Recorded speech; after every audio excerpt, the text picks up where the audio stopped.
Tonight, as you close your eyes, you'll discover the ancient secret that Zen masters have used for centuries to find deep, unshakable peace, even during life's greatest challenges. This isn't just another meditation. These forgotten stories contain hidden keys that unlock the door to your most restful sleep and profound inner wisdom. Welcome back to Moonmind Temple. Those who joined us for part 1 have already experienced the remarkable difference these tales can make, with many reporting the deepest sleep they've had in years. Tonight's journey goes even deeper. Feel your body becoming heavier with each breath as you imagine yourself walking along a misty mountain path in ancient Japan. The soft padding of your footsteps creates a gentle rhythm. The air carries the scent of pine and distant wood smoke. Ahead, through parting mist, a small temple appears where a single lantern glows in the gathering dusk. Inside this temple wait 14 Zen masters, each holding a story so powerful it has survived 1,000 years, not because these tales merely entertain, but because they have the unique ability to quiet the restless mind and open the heart. Some will surprise you with unexpected wisdom. Others will finally help you make sense of challenges you've been facing. Those who listen to the end often experience a strange phenomenon, a mental clarity that follows them into their dreams and throughout the next day. As one listener told us, "It's like someone finally turned off the constant noise in my head." So make yourself comfortable, allow your breathing to slow, and let these ancient masters guide you to that place of natural peace that exists within you. Tonight, between stories and silence, you might just discover what the Zen masters called your original face, the perfect, peaceful awareness that's been waiting for you all along. Our first story begins now, transporting you to a time when a simple question about poetry revealed the deepest truth about life itself. Feel yourself drifting deeper into relaxation, your body becoming heavier as your mind grows lighter. The boundaries between your conscious mind and the world of dreams begin to blur as you journey to Japan during the Meiji era, when Western ideas were first flowing into the country after centuries of isolation. The modern world you know dissolves, replaced by the sights, sounds, and sensations of this pivotal moment in Japanese history. You find yourself approaching a traditional school building. Though modest in size, it has an atmosphere of serious study. Through the open windows, you can hear the rhythmic chanting of young students reciting their lessons.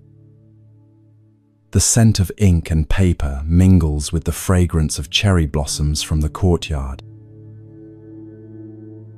This school is known throughout the region for its respected headmaster, a man equally versed in traditional Japanese arts and the new Western learning that has begun to transform the country. Students from wealthy and ambitious families seek entry, knowing that here they will receive an education that bridges old and new, east and west. As you slide open the wooden door and step inside, you remove your sandals, as is customary. The polished wooden floors feel cool beneath your feet. You move quietly down the hallway, drawn toward a particular classroom where something significant seems about to unfold. Inside this room, 12 students sit on cushions arranged in a semicircle. They are teenagers, dressed in simple student attire, their expressions alert and attentive. Before them, sits the headmaster himself, a man perhaps in his 50s, with intelligent eyes behind round spectacles and the straight posture of someone who embodies the discipline he teaches. Today's lesson, you discover, focuses on the art of Chinese poetry, a form that has been studied by educated Japanese for centuries. Chinese characters cover the blackboard, arranged in the distinctive patterns of classical verse. The headmaster has just completed explaining the technical aspects of structure, meter, and classical allusions. One student raises his hand. He is perhaps 16, his face earnest, his posture perfect, clearly one of the most dedicated pupils.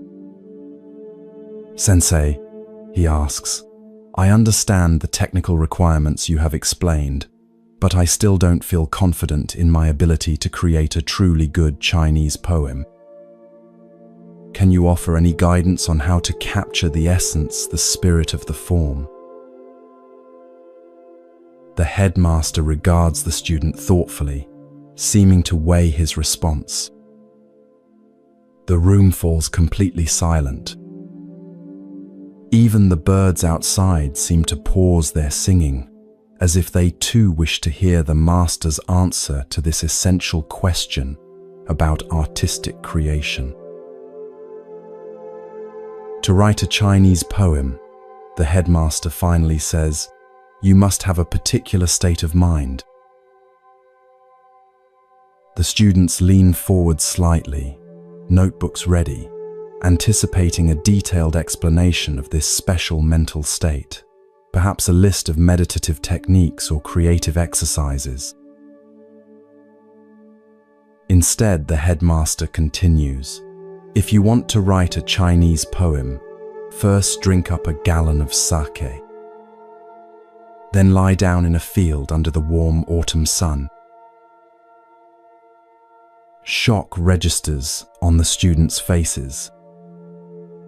This respected educator, known for his emphasis on discipline and proper technique, has just suggested intoxication and idleness as the path to poetic creation. Several exchange confused glances, wondering if this is some sort of test or joke. The earnest student who asked the question appears particularly bewildered. But sensei, he ventures hesitantly, wouldn't such behavior be considered improper? And how would one maintain the technical precision you have taught us if one were inebriated? A slight smile crosses the headmaster's face. The technical aspects I have taught you are merely the vessel, he explains. They are necessary but not sufficient. True poetry emerges when the boundaries of the calculating mind dissolve, when the artificial separation between the poet and the world falls away. The sake and sunshine are not literal prescriptions, but pointers to a state of natural awareness, unclouded by excessive thinking. He pauses, noting the continuing confusion on some faces, then continues more directly. Let me ask you this. When the cherry trees blossom in spring, do they consult a manual on how to arrange their petals? When the autumn moon rises over Mount Fuji, does it worry whether it is following the proper procedure? Yet these natural phenomena inspire our greatest poetry precisely because they express their nature completely, without self-consciousness or striving. Understanding begins to dawn on the students' faces. The headmaster is not advocating drunken composition, but pointing to a deeper truth about creativity, that technical mastery must be balanced with spontaneity, that perfect form, without living spirit, produces empty verses. Practice your forms diligently, the headmaster concludes. Master the techniques I teach you. But remember that the greatest Chinese poems were written by those who could embody both discipline and freedom, who knew the rules so well they could transcend them, who experienced the world directly rather than merely thinking about it. When form and spontaneity become one, true poetry emerges, whether you're writing Chinese verses or living your daily life. Years later, the earnest student, now a respected poet himself, would recall this lesson as the moment when his understanding of art, and indeed of life itself, fundamentally shifted.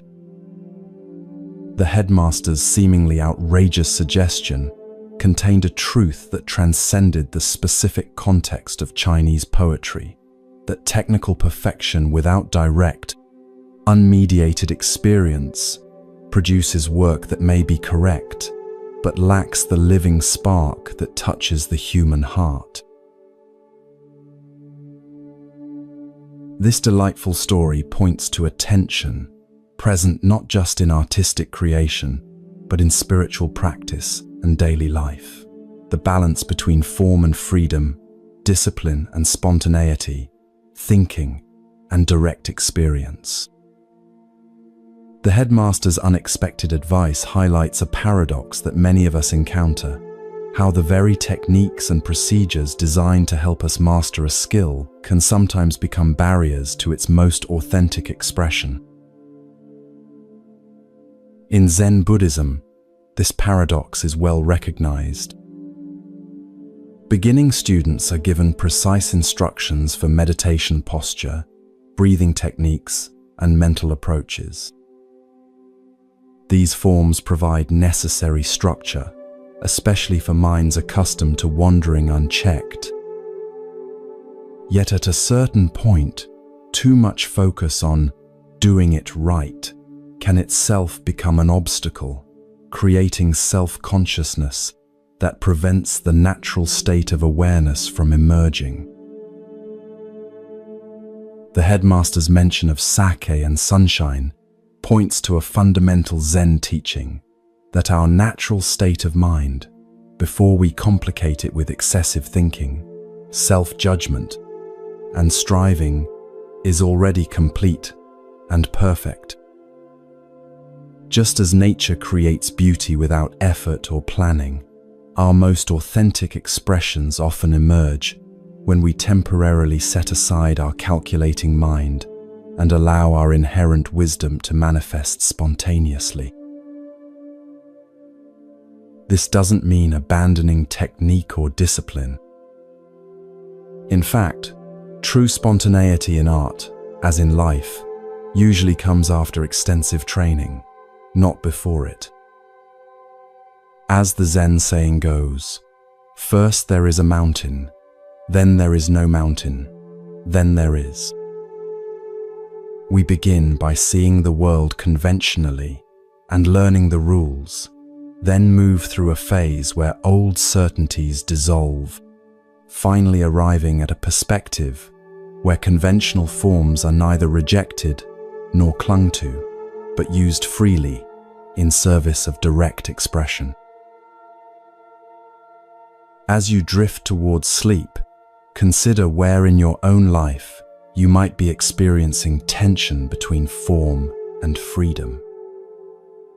Perhaps you've mastered certain techniques in your work, relationships, or spiritual practice, yet find yourself feeling constrained by the very structures that once supported your growth. Or maybe you've emphasized spontaneity at the expense of discipline, missing the foundation that allows true freedom to emerge. The headmaster's paradoxical advice invites us to dance between these poles rather than settling at either extreme. To master the forms so thoroughly that we can forget them when needed. To bring disciplined attention to the present moment until presence itself becomes natural. to recognize that sometimes the most direct path to wisdom involves setting aside our efforts to be wise. Like the earnest student, you too might discover that the truest expression of whatever you're seeking, whether poetry, peace, or purpose, emerges not from straining to achieve it, but from allowing what is already present to reveal itself naturally, like the moon reflecting in still water, like cherry blossoms opening in spring, perfectly and without effort.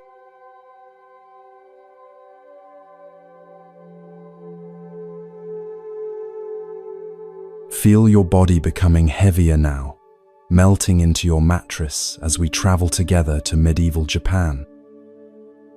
The gentle rhythm of your breath carries you deeper into this state of peaceful receptivity.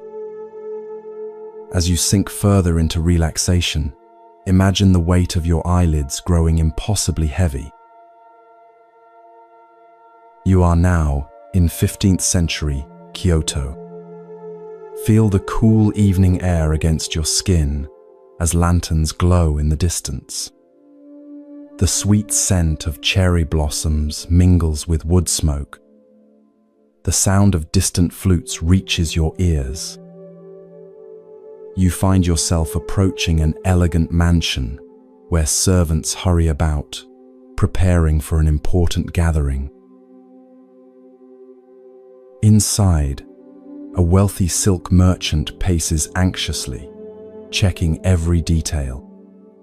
Feel the smooth wooden floors beneath your feet. Notice the perfectly arranged cushions, the gleaming lacquerware, the musicians tuning their instruments in the corner. The air carries the tantalizing aroma of rare delicacies being prepared in the kitchen. The merchant has spared no expense for this dinner party.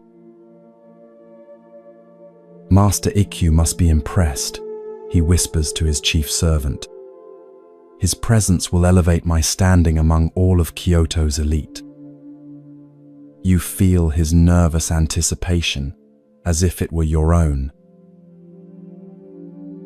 As distinguished guests arrive in their silken finery, notice how each bow and greeting follows the precise choreography of status and obligation. The conversations, political alliances, business ventures, carefully disguised rivalries create a tapestry of social positioning. Yet beneath this refined surface, you sense an undercurrent of tension, of hidden calculations and silent judgments. Suddenly, the atmosphere shifts. A figure appears at the entrance, wild-haired, dressed in simple worn robes, carrying only a wooden begging bowl. His eyes seem to look through rather than at people. This is Ikkyu, the unconventional Zen master known throughout Japan for his unpredictable wisdom. Feel the merchant's nervous relief as he hurries forward, bowing too deeply. Master Ikkyu, what an honor to welcome you to my humble home. The word humble catches in his throat as he gestures toward the obvious opulence surrounding them. Ikkyu simply nods and follows him inside.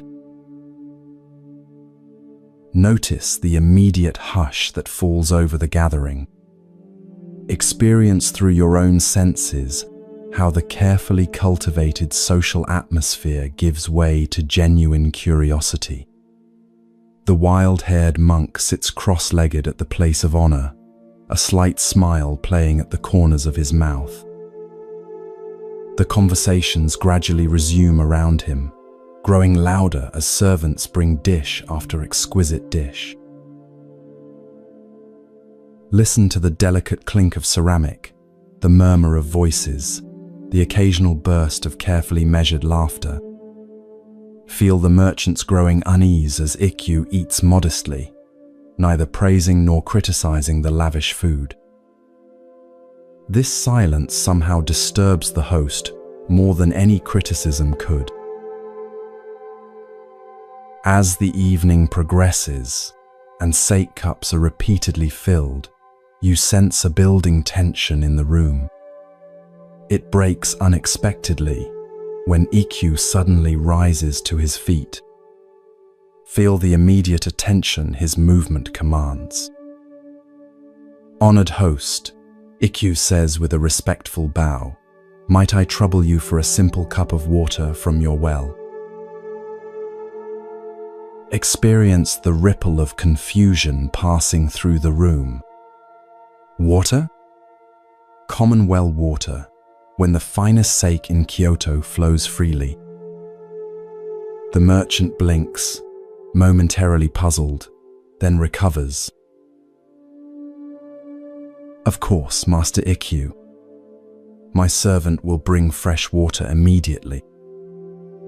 "I would prefer to draw it myself," Ikkyu replies, his voice gentle but firm. "If you would show me to your well."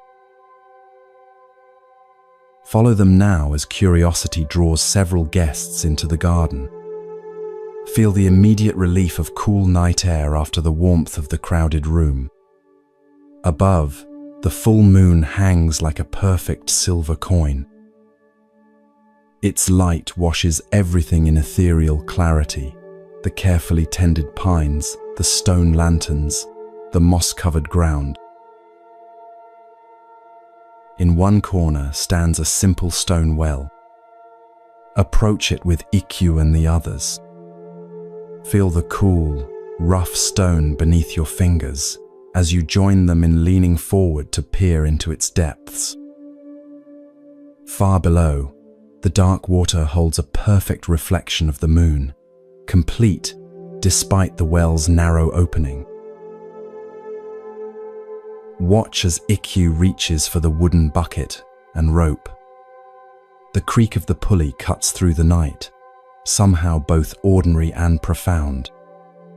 When the bucket reaches the water, disturbing the moon's reflection, Ikkyu pauses. "Look," he says simply. "What do you see?"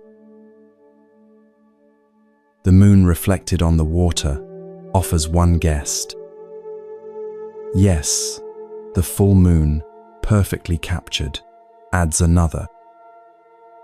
Feel Ikkyu's presence, calm, attentive, fully embodied, as he nods and speaks. The moon travels thousands of miles through the heavens, yet its reflection rests perfectly within this humble well, undisturbed, until the water is troubled. His voice carries easily in the night air. The water reflects the moon no differently than the emperor's garden lake. The moon shows no preference. It illuminates mansions and hovels with the same light. Watch as he draws up the bucket and drinks deeply. The sound of his swallowing seems somehow significant in the expectant silence. "Delicious," he sighs, "more refreshing than any sake."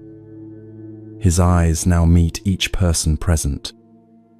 This well water quenches thirst perfectly, asking nothing in return.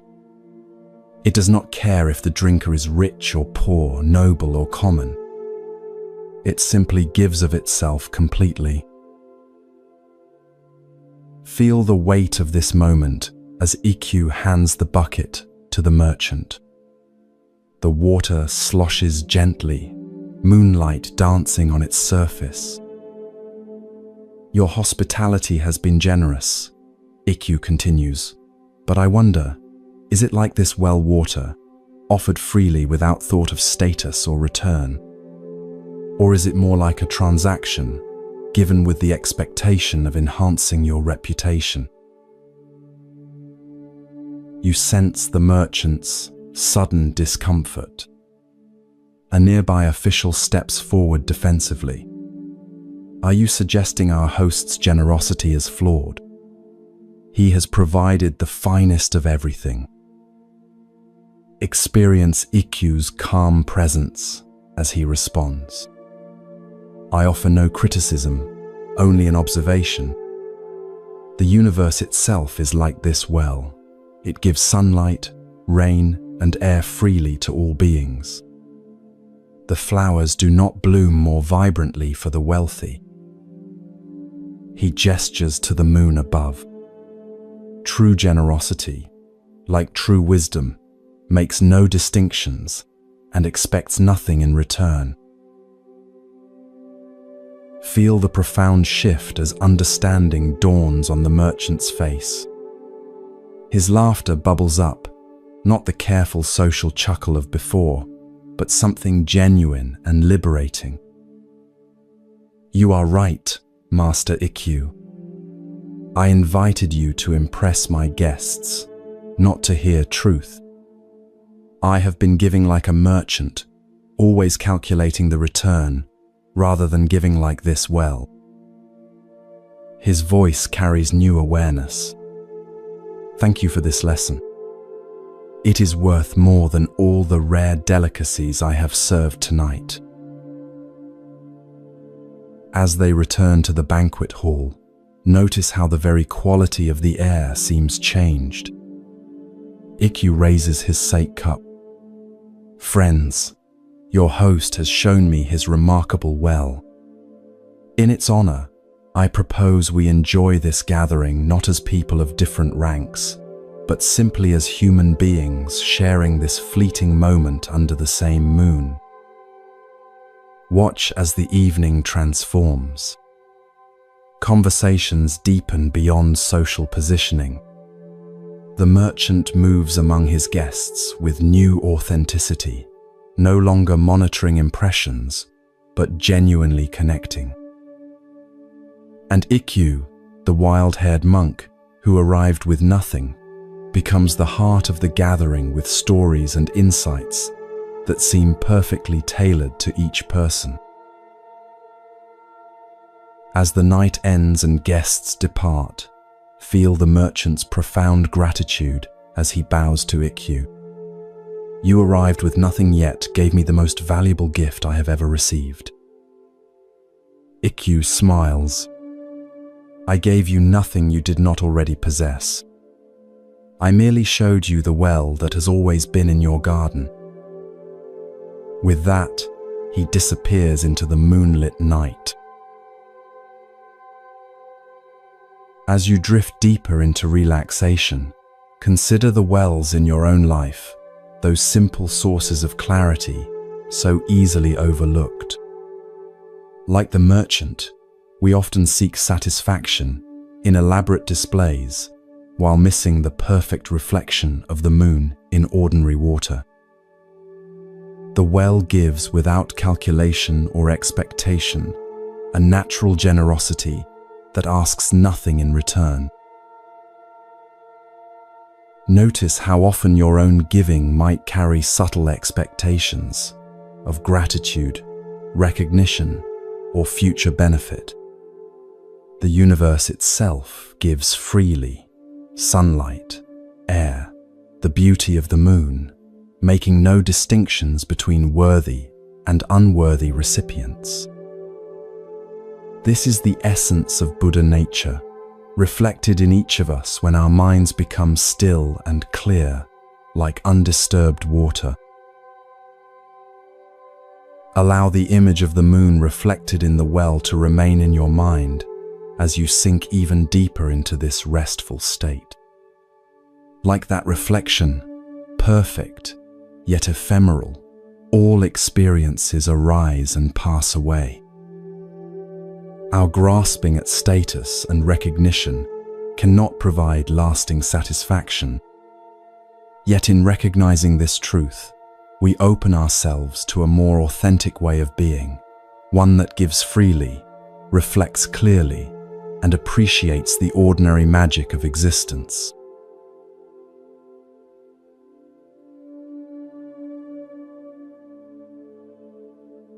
Your eyelids grow heavier as you drift further from daily concerns, your body settling into that perfect stillness where ancient wisdom can reach beyond intellect, into the marrow of experience. Travel with me now through the veils of time to a Japanese countryside school where three young monks are about to discover the profound gap between spiritual ambition and authentic insight. Morning sunlight spills across a simple courtyard, turning dew-dampened stones to scattered jewels.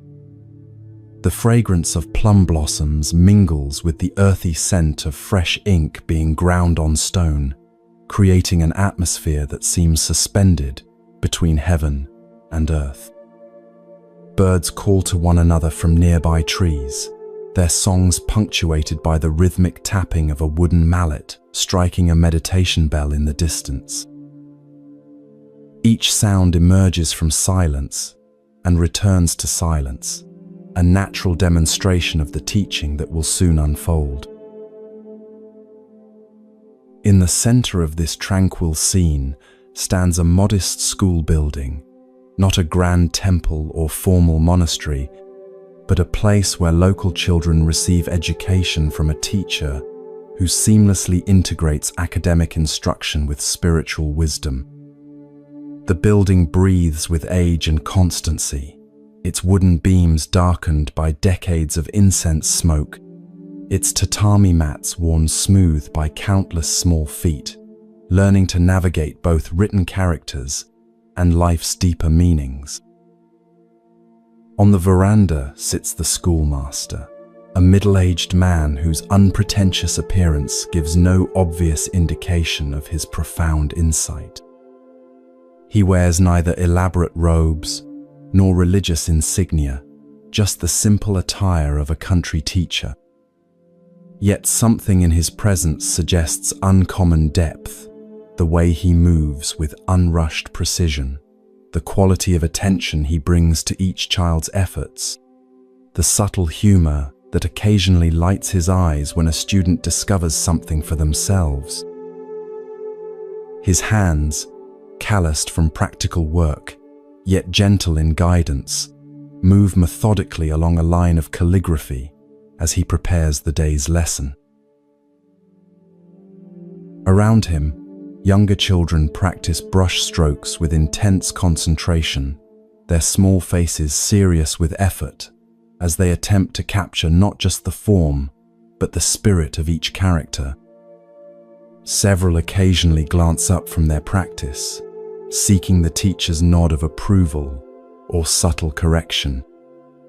The relationship between master and students feels neither rigidly hierarchical nor carelessly casual, but balanced in that perfect middle ground where true learning thrives. This atmosphere of focused yet relaxed attention gives the scene a quality of timelessness, as if this moment of learning has always existed and will continue long after these particular participants have departed. The peaceful rhythm of the morning shatters as three older boys, perhaps 14 or 15 years old, burst into the courtyard, their faces flushed with excitement that seems wildly out of place in this contemplative setting. These are the schoolmaster's senior students, who should have been practicing meditation in the small temple hall attached to the school grounds. Their unexpected return and obvious agitation immediately disrupts the younger children's concentration. Small heads turn from carefully formed characters to witness this unusual interruption, brush strokes forgotten as the drama unfolds. The tallest boy, clearly the unofficial leader of the trio, hurries toward the schoolmaster with barely contained excitement. His bow, normally a gesture of mindful respect, is performed with such hasty impatience that it becomes almost a parody of the form. "Teacher, teacher," he calls, his voice far louder than appropriate for the setting. The most extraordinary thing has happened during our meditation. You won't believe what we experienced. Watch the schoolmaster's response, how he neither encourages this disruption through eager attention nor discourages it through obvious disapproval. His face registers neither annoyance at the interrupted lesson nor excitement at the boys' news.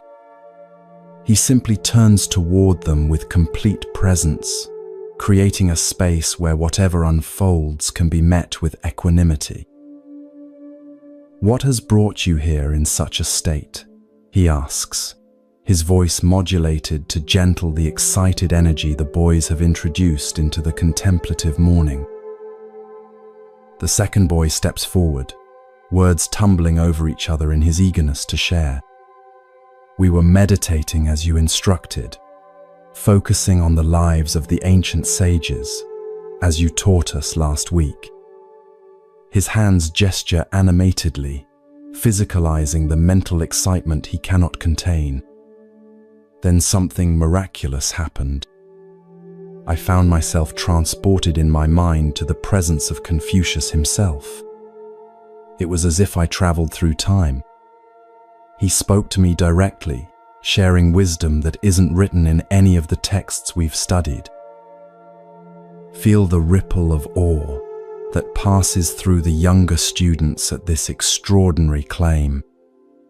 Their brushes lie forgotten as wide eyes move between the breathless storyteller and their teacher, seeking confirmation that such miraculous communication is indeed possible.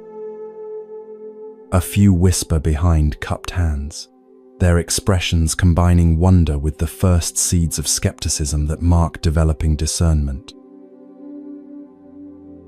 The third boy, not to be outdone, quickly adds his own supernatural encounter. "That's nothing compared to my experience," he interjects, stepping slightly in front of his companion. "Lao Tzu himself appeared before me, revealing secret teachings about the Tao that have never been written down. He showed me visions of perfect harmony between heaven and earth and explained the true meaning of the uncarved block." As he speaks, his chest visibly expands, with the importance of being selected for such rarefied wisdom. The first boy, clearly unwilling to be overshadowed, raises his voice to reclaim attention. "But I had the most profound experience of all," he announces, positioning himself center stage. "Buddha himself appeared before me, surrounded by golden light. He told me I have a special destiny and revealed insights that will revolutionize our understanding of his teachings." His expression conveys absolute certainty in the reality of this vision, along with unmistakable pride at being singled out for such divine attention. Study the schoolmaster's face during these increasingly competitive spiritual claims. Where others might show skepticism, irritation, or even angry dismissal of such obvious fabrications, his expression reveals only patient attention. No judgment creases his brow, no sarcasm tightens his mouth.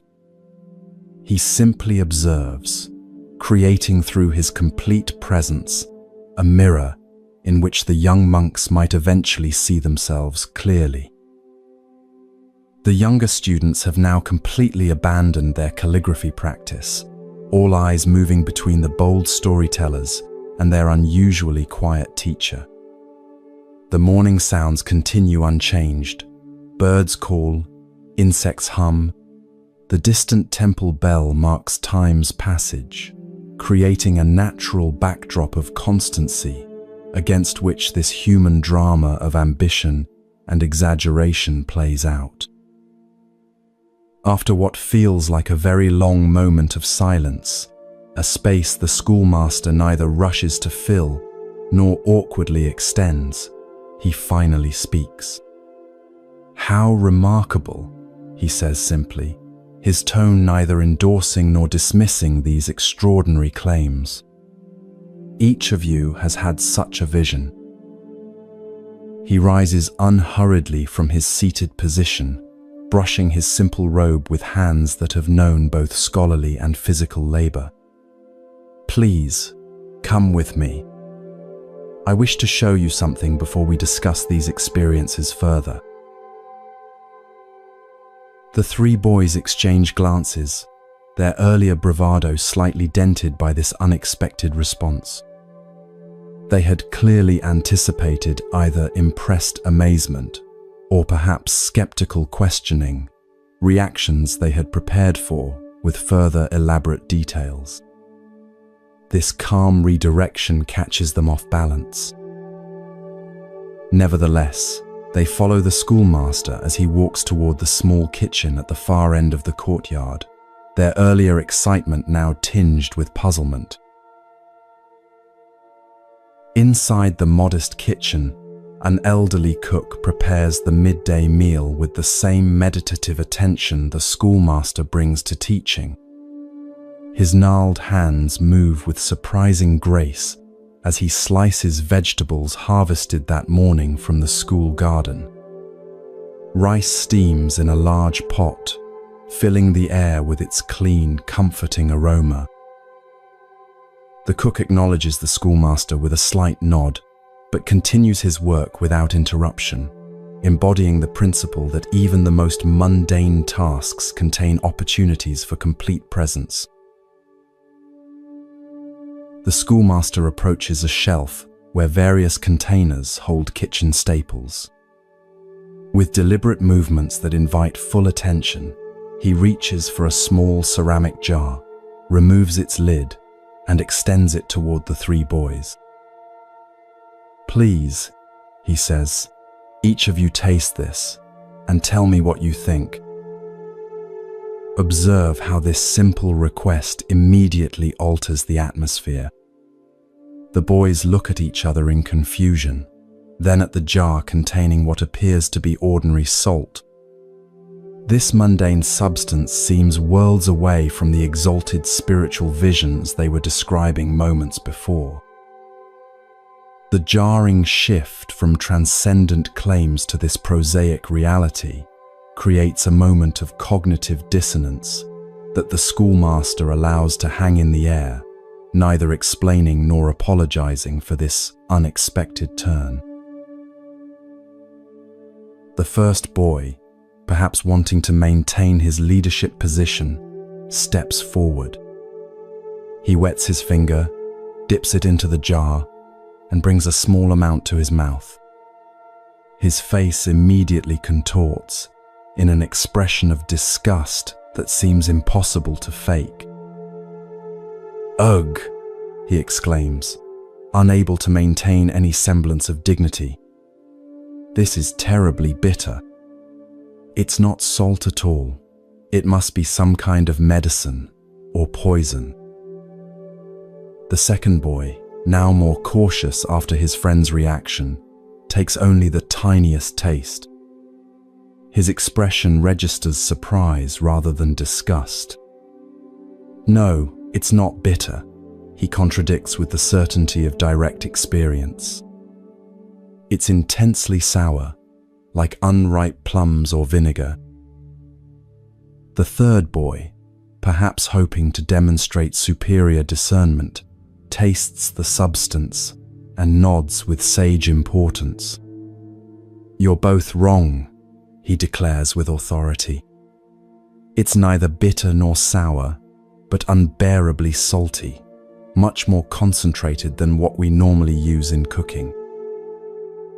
Feel the tension building in this simple kitchen as the three boys realize they have given completely contradictory answers about something as basic and verifiable as the taste of a common substance. The elderly cook continues his vegetable preparation, but his movements have slowed, and you sense he is listening carefully to this exchange. The schoolmaster remains silent, his gentle eyes moving from face to face as the boys begin to argue with each other, their former unity in spiritual one-upmanship dissolving into mutual accusations. "How can you possibly say it's sour? Your sense of taste must be completely defective," the first boy insists to the second. "And how could you mistake salt for something bitter?" The third challenges the first, his tone growing increasingly defensive. Listen to how their voices rise, their carefully constructed personas of spiritual advancement crumbling in the face of this simple disagreement about direct sensory experience. The gulf between their claimed transcendent visions and their inability to agree on the basic taste of a common substance grows increasingly apparent, not through the schoolmaster's argument, but through their own revealed confusion. As their debate becomes more heated, the schoolmaster gently places the jar back on the shelf and clears his throat softly. The boys fall silent immediately, suddenly aware of how their behavior has changed. The contrast between their earlier claims of mystical communion with ancient sages and their current bickering over table salt creates a moment of stark revelation that no lecture could have accomplished. "Interesting," says the schoolmaster, his voice neither stern nor mocking but clear as still water. "The three of you cannot agree on the taste of a simple substance that you have all experienced directly, just now, with your own tongues." He allows this observation to settle before continuing. "Yet you expect me to believe that you have each accurately perceived and can now report the exact words and teachings of ancient sages who lived hundreds or thousands of years ago?" The question hangs in the air like incense smoke, not accusatory but revelatory, illuminating without burning. Watch understanding dawn on the boys' faces, like sunrise over distant mountains, gradual yet inevitable. Embarrassment colors their cheeks as they realize the trap they have set for themselves. The first boy looks down at his feet, the second stares at the jar of salt as if seeing it for the first time, and the third begins to stammer an explanation before falling into defeated silence. The elderly cook, without looking up from his vegetable chopping, allows himself the smallest of smiles, not at the boy's discomfort, but at the elegant precision of the teaching unfolding before him. His weathered hands maintain their rhythm, embodying the constancy that comes from decades of practice without pretense. The jar contains ordinary table salt, something you encounter every day, the schoolmaster continues, his tone neither angry nor mocking, but clear as mountain air. Yet pride led each of you to insist on a different experience, rather than simply acknowledging what was actually there. He gestures toward the temple hall, where they should have been meditating. How much more might pride distort your perception of profound spiritual matters? The first boy, gathering his courage, raises his head to meet his teacher's gaze. The defensive pride has drained from his face, replaced by genuine questioning. "We didn't really see the ancient sages, did we?" he asks quietly. "What do you think?" replies the schoolmaster, neither confirming nor denying but returning responsibility for truth to the questioner himself.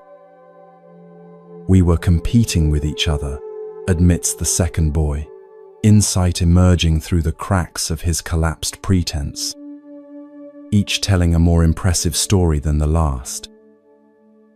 The third boy sighs deeply, the sound carrying the release of a burden he hadn't known he was carrying. "We wanted to seem special and wise, but we've proven ourselves to be quite the opposite." The atmosphere in the kitchen transforms. The earlier excitement has been replaced by something more valuable, genuine self-reflection. This shift carries no heaviness of shame, but rather the lightness that comes when pretense is set aside. The schoolmaster's expression softens further, and he places a hand gently on the shoulder of the nearest boy. The beginning of wisdom, he says, is learning when to be silent. He glances at the cook, who nods almost imperceptibly as he continues his work. This good man has worked in this kitchen for 40 years. He knows more about the true taste of salt than any of us, yet he did not interrupt to correct you. The schoolmaster smiles. Sometimes the wisest response is no response at all. He guides the boys back toward the courtyard, where the younger students quickly return their attention to their abandoned calligraphy. This afternoon, the schoolmaster tells the three, you will return to the meditation hall. But this time, instead of seeking visions of ancient sages, perhaps simply count your breaths and notice what is actually present, nothing more, nothing less. His eyes twinkle with gentle humor. I suspect this humbler practice might lead to more authentic wisdom than any impressive vision. The boys bow deeply, this time with genuine respect rather than performance, and walk quietly toward the meditation hall. As they pass the younger students, there is no boasting, no dramatic tales, only the simple dignity of having learned a valuable lesson. The schoolmaster returns to his place on the veranda, watching as his students resume their practice, the peaceful rhythm of the day restored. What makes this teaching so powerful is how it addresses a universal human tendency, our eagerness to claim special understanding or experience, particularly in spiritual matters. The boys' competitive visions represent something we all recognize, the ego's attempt to appropriate spiritual practice as an achievement rather than a path of genuine discovery. We may not claim visitations from ancient sages, but we often seek validation through special experiences, insights, or states that set us apart from ordinary practitioners. The genius of the salt tasting lies in how it grounds abstract spiritual claims in immediate sensory reality. If we cannot accurately perceive and report something as simple as taste, a direct experience available to verification, how much more suspect are our claims about subtle spiritual realities? The schoolmaster doesn't deny the possibility of genuine insight or even mystical experience. He simply reveals how easily pride distorts perception, making reliable discernment impossible. Most powerful of all is the living example of the elderly cook, someone who has worked with salt daily for 40 years, yet felt no need to correct the boys' contradictory assertions. His silence embodies the lesson more eloquently than any words could have done. True knowledge often manifests not as impressive claims, but as the wisdom to remain silent when speech would only serve the ego. He knows salt so intimately that he has nothing to prove about it, a perfect demonstration of the ancient Zen saying, "Those who know do not speak, those who speak do not know." As you drift deeper towards sleep, bring gentle awareness to your own experiences of spiritual ambition. Notice how the mind seeks specialness even on the path of letting go, how easily practice can become another arena for the ego's need for recognition and distinction. Perhaps the deepest practice is not the pursuit of extraordinary experiences, but the cultivation of honest attention to what is actually present, the taste of salt, the feel of breath, the perfect ordinariness that contains all the wisdom we could ever need when perceived without the distorting lens of pride. Like the schoolmaster's salt jar, the simplest experiences offer the most reliable teaching, not because they're spiritually impressive, but precisely because they're not. When we learn to be present with what is directly before us, without embellishment or competition, we discover a silence that speaks more truthfully than any vision, no matter how golden the light that surrounds it.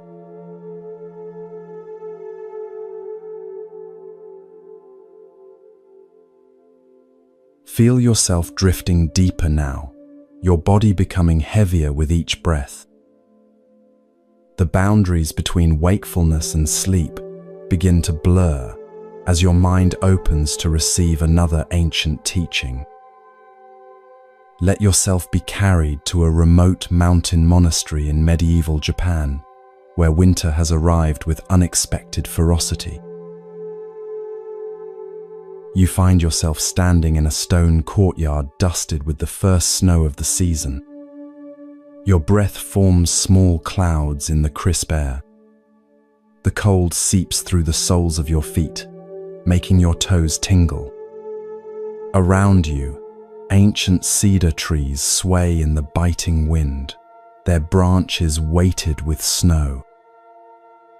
The mountain peaks in the distance disappear into low-hanging clouds that promise more snowfall before nightfall. Before you stands a modest temple building. Its weathered wooden walls have withstood countless winters, the grey timbers telling silent stories of persistence through changing seasons. Smoke rises from a small chimney, hinting at warmth within. Yet even from outside, you can hear the sound of voices raised in sutra chanting, steady, rhythmic, and strangely compelling.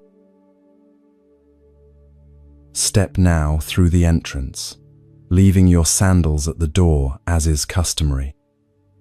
The immediate embrace of shelter from the wind brings momentary relief, but you soon realize the interior is hardly warmer than outside. No hearth fire burns here, despite the chimney's suggestion. The smoke you saw comes from a small incense burner that offers fragrance but little heat. Your fingers remain stiff with cold, and you can still see your breath hanging in the air.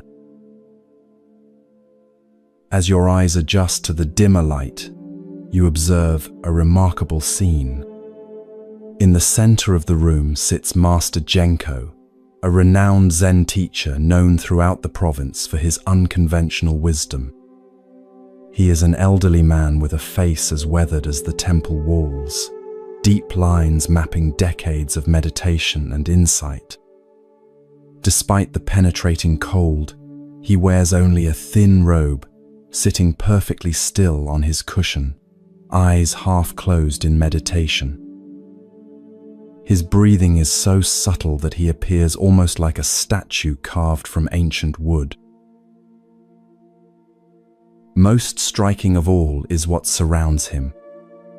6 young monks kneel in a perfect circle around their master, each holding a large paper fan that they wave with slow, deliberate movements. Their faces show intense concentration, each movement precisely synchronized with the others. The gentle whooshing sound of the fans creates a rhythmic backdrop to the strange tableau.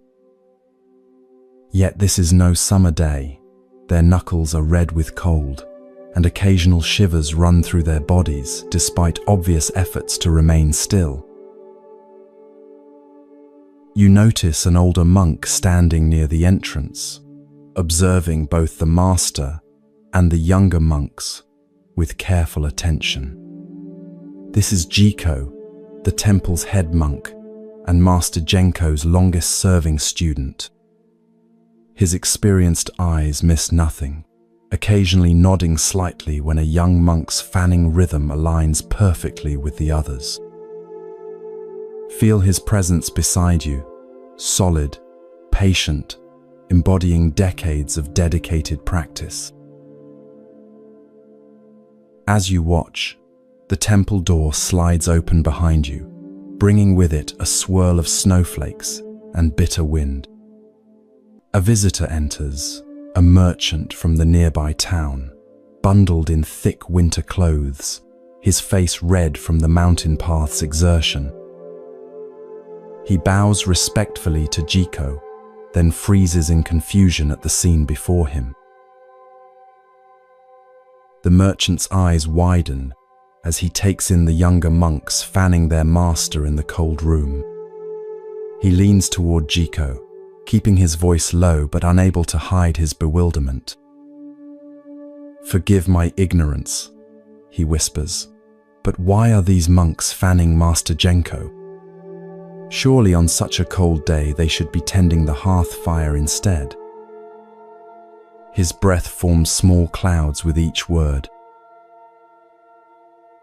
Feel Jiko's quiet amusement as he turns to the merchant. His voice is low but carries the weight of someone who has walked the path long enough to understand its seemingly strange turns.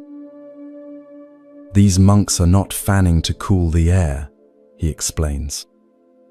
"They are training their minds." He gestures toward the circle of devoted students. Master Genko teaches that true practice continues, regardless of external conditions. The merchant pulls his winter robe tighter around himself, still confused. But surely there are more practical lessons to be learned. And wouldn't the master be more comfortable with warmth rather than fanning in this bitter cold? Watch as Jiko's weathered face forms a knowing smile. "Comfort is not the purpose of their practice," he says, "nor is cooling the air." He lowers his voice further, and you lean in to hear his words. In summer, when the heat is oppressive, the young monks complain about having to fan the master for hours. They see it as merely a physical comfort for him, missing the deeper training. "What deeper training?" asks the merchant, his eyebrows raised. "The training of unbroken attention," replies Jiko, "of commitment that doesn't waver with changing circumstances." He gestures toward the youngest monk, whose arms have begun to tremble slightly from the extended effort. In summer, they think, this fanning is merely for the master's comfort. In winter, that illusion cannot stand. Now they must confront the true purpose of their practice. Feel the merchant's growing curiosity. "And what is that true purpose?" he asks. Jiko's eyes crinkle at the corners. "To continue, regardless of conditions. To maintain precise attention, whether circumstances are favorable or unfavorable." He nods toward Master Genko, who remains perfectly still at the center of the fan circle. The master could easily order a fire to be lit. He chooses not to, not from asceticism, but to create this teaching moment. Study the young monks more carefully now. Notice how, despite their discomfort, their movements remain deliberate and mindful. Each sweep of the fan is performed with complete attention, neither hurried to finish the task, nor performed mechanically without presence. Their discomfort is real. You can see it in the occasional shiver, in their reddened fingers, yet something deeper than physical comfort holds them to their practice. In summer, Jiko continues, they learn to fan despite heat and sweat and fatigue. Now in winter, they learn to fan despite cold and questioning minds that say, "This makes no sense." He turns to face the merchant directly. "Tell me, when you maintain your business accounts, do you only do so when you feel enthusiastic about the task?" The merchant chuckles softly. "Of course not. The accounts must be maintained regardless of my feelings about the work." "Exactly," says Jiko with an approving nod. "And is it not true that over time, you've developed the ability to bring your full attention to those accounts, even when you'd rather be doing something else. Yes, admits the merchant, though I never thought of it as spiritual training. Feel the warmth of Jiko's smile despite the cold room. All of life can be training if approached with the right mind, he says. These young monks are learning something that will serve them far beyond temple walls. They are discovering that their commitment need not depend on external conditions. He gestures toward the circular pattern of the fanning monks. Look how precisely they maintain the rhythm together. This requires complete presence. There is no room for thoughts about cold or comfort. As if on cue, Master Genko opens his eyes. Without a word, he makes a subtle gesture with one hand. Immediately, the monks stop fanning in perfect unison, placing their fans on the floor before them with synchronized movements. The sudden stillness feels profound after the rhythmic fanning. The master speaks, his voice surprisingly strong and clear for someone of his advanced age. Today you have begun to understand true practice, he says to the young monks. In summer, you fanned thinking it was for my comfort, and your minds were filled with resistance. In winter, you fanned knowing it could not be for comfort, and so you had to find the deeper purpose. His eyes move from face to face, making direct contact with each student. Tell me, what did you discover? The eldest of the young monks bows respectfully. That true practice continues regardless of circumstances, Master.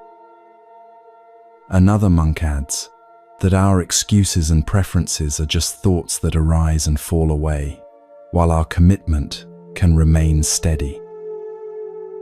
A third monk, the one whose arms had trembled visibly during the practice, speaks more hesitantly.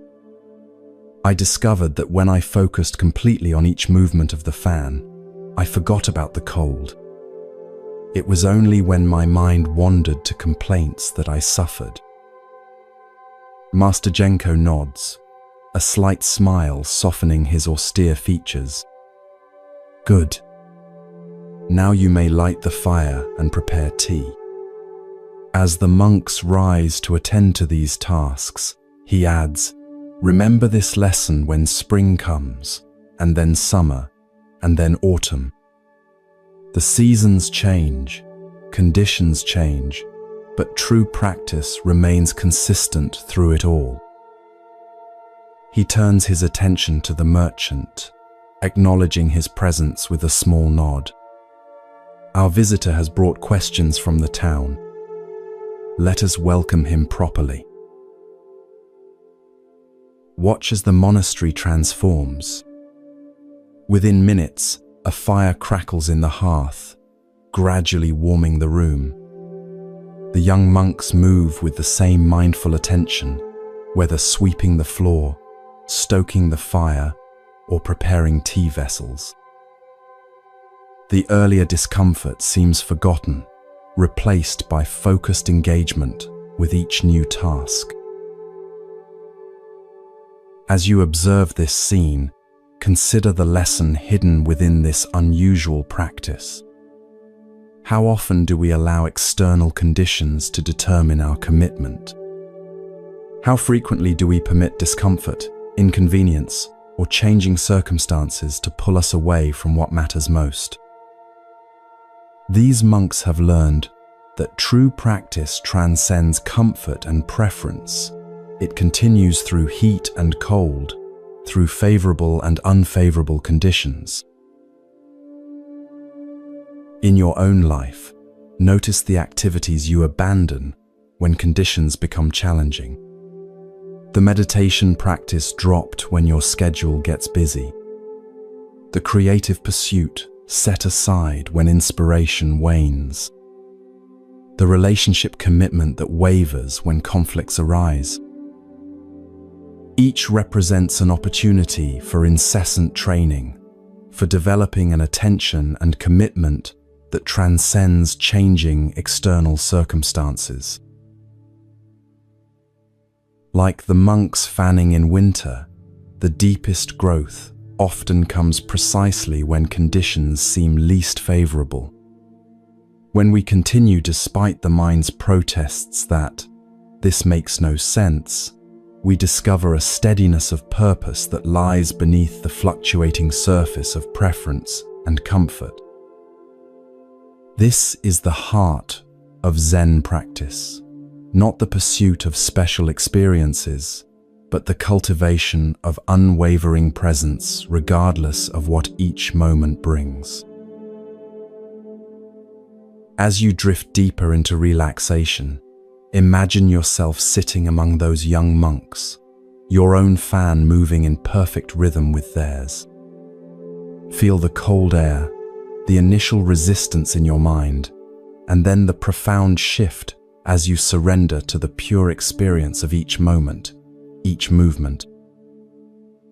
In that surrender, find the freedom that comes not from avoiding discomfort, but from bringing complete presence to whatever arises, pleasant or unpleasant, expected or unexpected, summer heat or winter cold.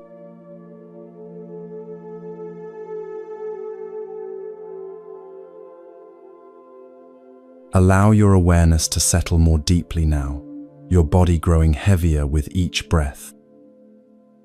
Feel yourself drifting into that perfect space between wakefulness and sleep, where ancient wisdom can speak directly to your heart. As your breathing becomes slower and more regular, journey with me now to Tang Dynasty, China, where one of the greatest Zen masters of all time is about to deliver a teaching that has puzzled and awakened seekers for over 1,000 years. You find yourself approaching a modest temple nestled at the foot of misty mountains. The morning air is crisp and clear, carrying the scent of pine and distant wood smoke. Stone steps, worn smooth by centuries of pilgrims, lead up to the temple gate. Cherry trees line the path, their delicate pink blossoms occasionally drifting down in the gentle breeze. With each step, you feel a growing sense of anticipation. This is no ordinary temple, but the home of Master Joshu, whose reputation for direct, penetrating wisdom has spread throughout China.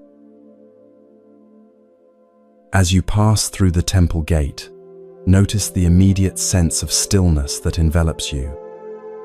Despite the dozen or so monks going about their morning tasks, sweeping the courtyard, tending the garden, carrying water from the well, there is a quality of focused silence that seems to absorb all unnecessary sound.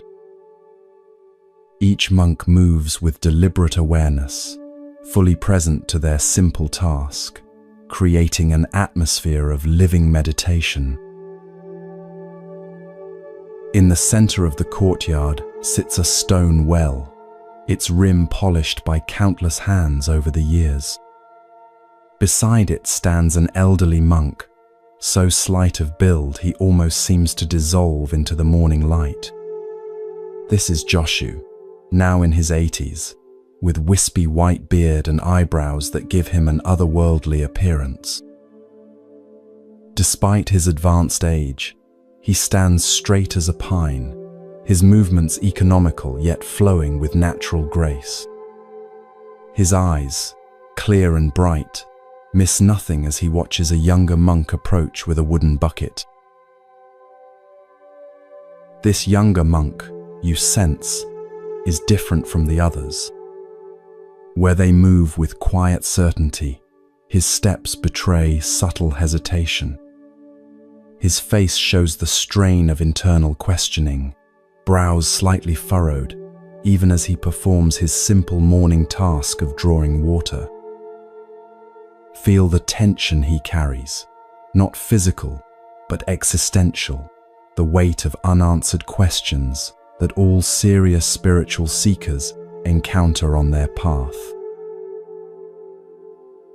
As he reaches the well, he bows respectfully to Master Joshu. "Master, may I ask a question that has been troubling me?"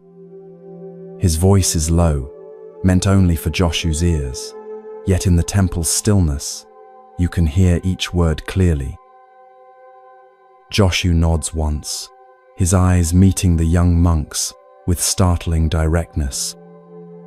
No word is spoken, but permission is clearly granted. The young monk hesitates, searching for the right words. "Master, I have been studying the sutras diligently. They speak of emptiness, of no self, of letting go of all attachments."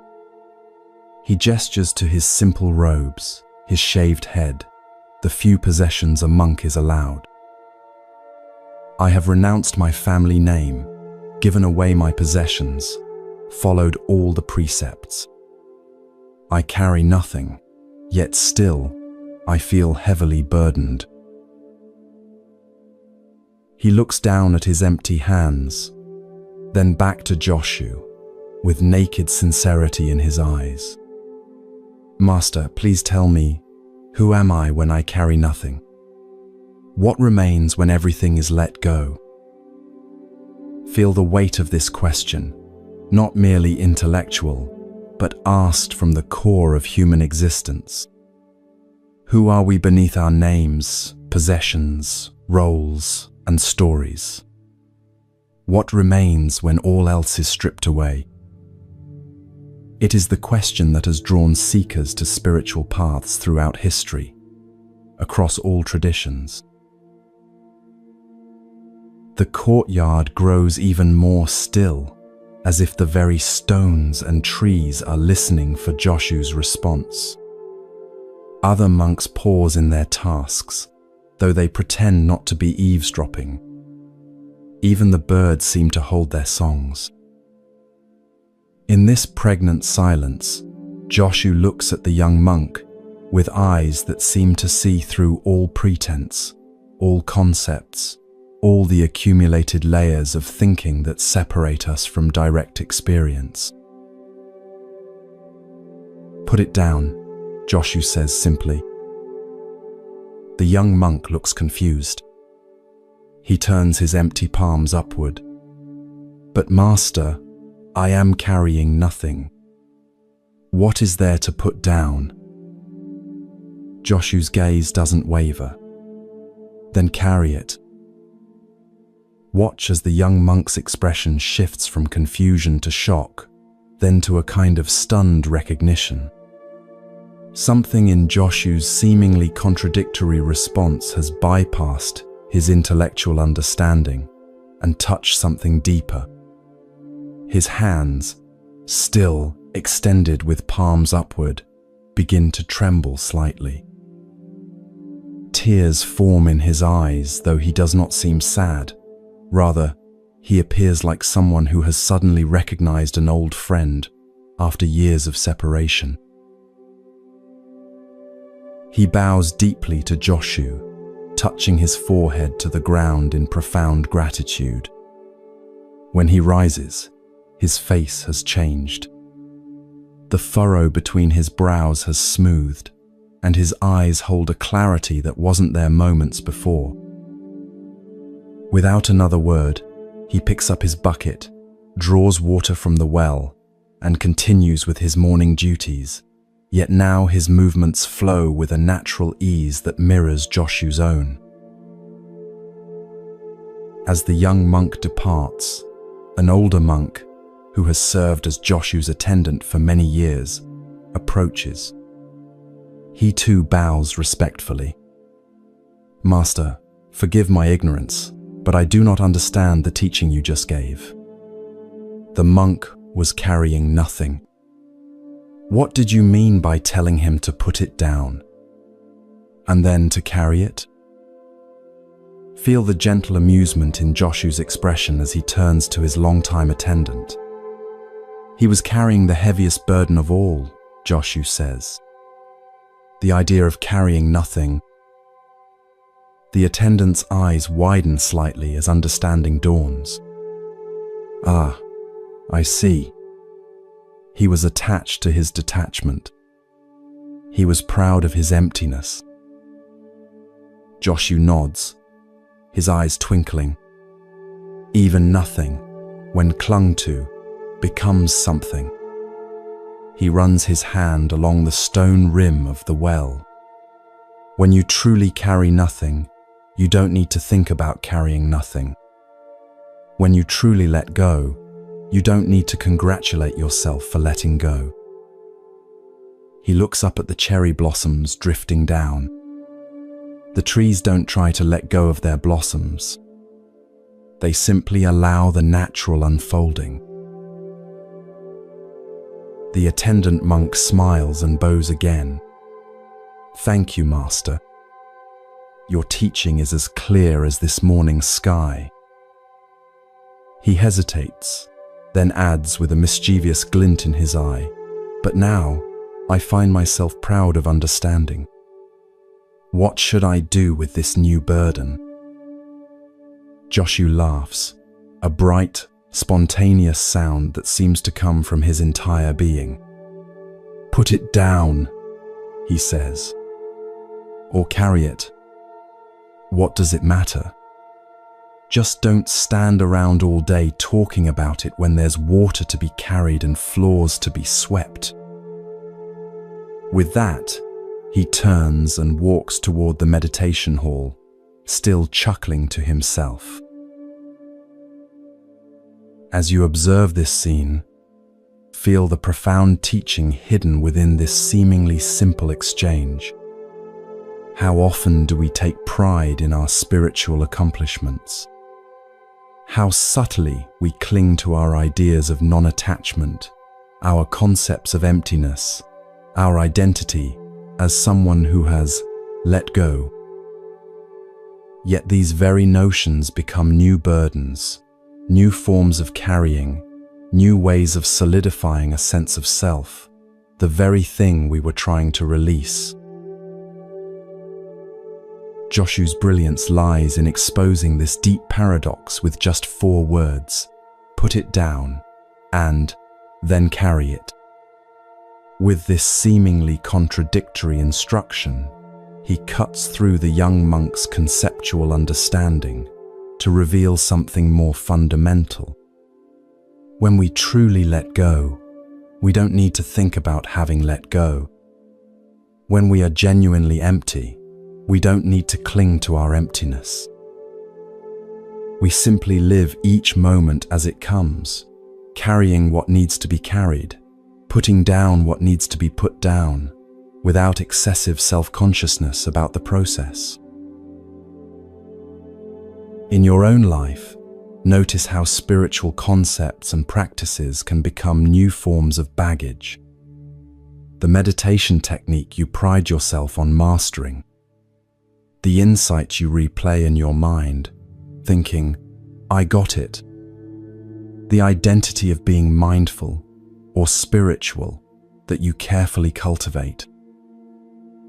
Each represents a subtle form of carrying, a new attachment that can be as binding as the worldly attachments you sought to transcend. True freedom, Joshu suggests, isn't found in perfecting emptiness or mastering non-attachment as concepts. It's found in the simple, direct experience of this moment, carrying water when water needs carrying, putting down burdens when they're no longer needed, all without the additional layer of thinking about what you're doing or what it means about you. Like the cherry tree releasing its blossoms without pride or regret, your true nature unfolds most perfectly when you're not standing apart from it, observing and judging. As you continue to relax more deeply, imagine yourself as that young monk standing before Joshu with empty hands yet a burdened mind. Feel what it might be like to suddenly recognize that even your cherished spiritual understanding, your ideas about emptiness, your concept of having let go, has become something you're carrying. And in that recognition, experience the possibility of a deeper letting go, not as a new accomplishment to be proud of, but as the natural unfolding of who you already are, like blossoms falling when their time has come.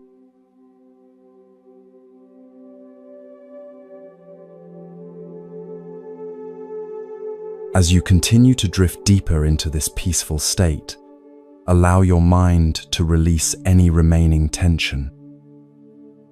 With each breath, you're sinking further into relaxation, your body becoming heavier, your thoughts growing quieter.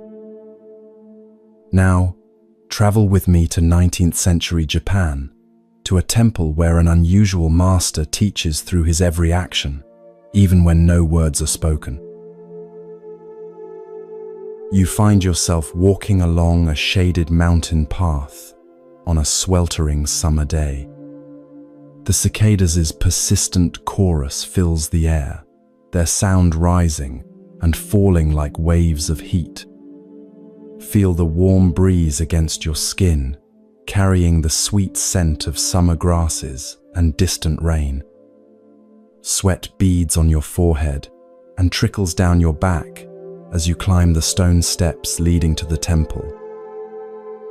Around you, maple trees provide occasional patches of shade, their green leaves motionless in the still afternoon air. As you approach the temple entrance, you notice two young monks sitting on the wooden veranda. They wear simple cotton robes appropriate for the season, their sleeves rolled up against the heat. Small fans move listlessly in their hands, creating more gesture than breeze. Their faces glisten with perspiration as they quietly discuss something that seems to puzzle them both. Drawing closer, you overhear fragments of their conversation. "Even today, in this heat," one says, shaking his head in disbelief. "All 9 layers," replies the other, "without fail, regardless of the season." They pause as they notice your presence, offering respectful nods before returning to their hushed discussion. Step now through the temple gate into a small courtyard paved with smooth stones. The afternoon sun has turned this space into a crucible, heat radiating from every surface. Even the stone lanterns and carefully pruned shrubs seem to wilt under the oppressive temperature. Yet despite this furnace-like atmosphere, you notice something extraordinary happening in the center of the courtyard. There stands Master Kasan, renowned throughout the region for his strict adherence to traditional practices. Unlike the younger monks in their seasonal attire, Kasan is dressed in the full formal robes of a Zen master, 9 layers of heavy silk brocade, complete with the ceremonial outer robe reserved for official temple functions. The elaborate black hat of his office sits squarely on his head, its weight evident in his deliberate posture. This formal attire would be appropriate for receiving government officials or conducting major ceremonies, but on this blistering summer afternoon, there appears to be no special occasion whatsoever. Most striking of all is what this formal dress is costing him. Sweat pours freely down Kasan's face, soaking the collar of his innermost robe. The outer layers of silk are visibly dampened at the shoulders and chest. His face has the deep flush of someone enduring significant physical strain. Yet his expression remains composed, his movements deliberate and dignified as he inspects the temple gardens, pausing occasionally to adjust a stone or remove a weed with precise, unhurried gestures.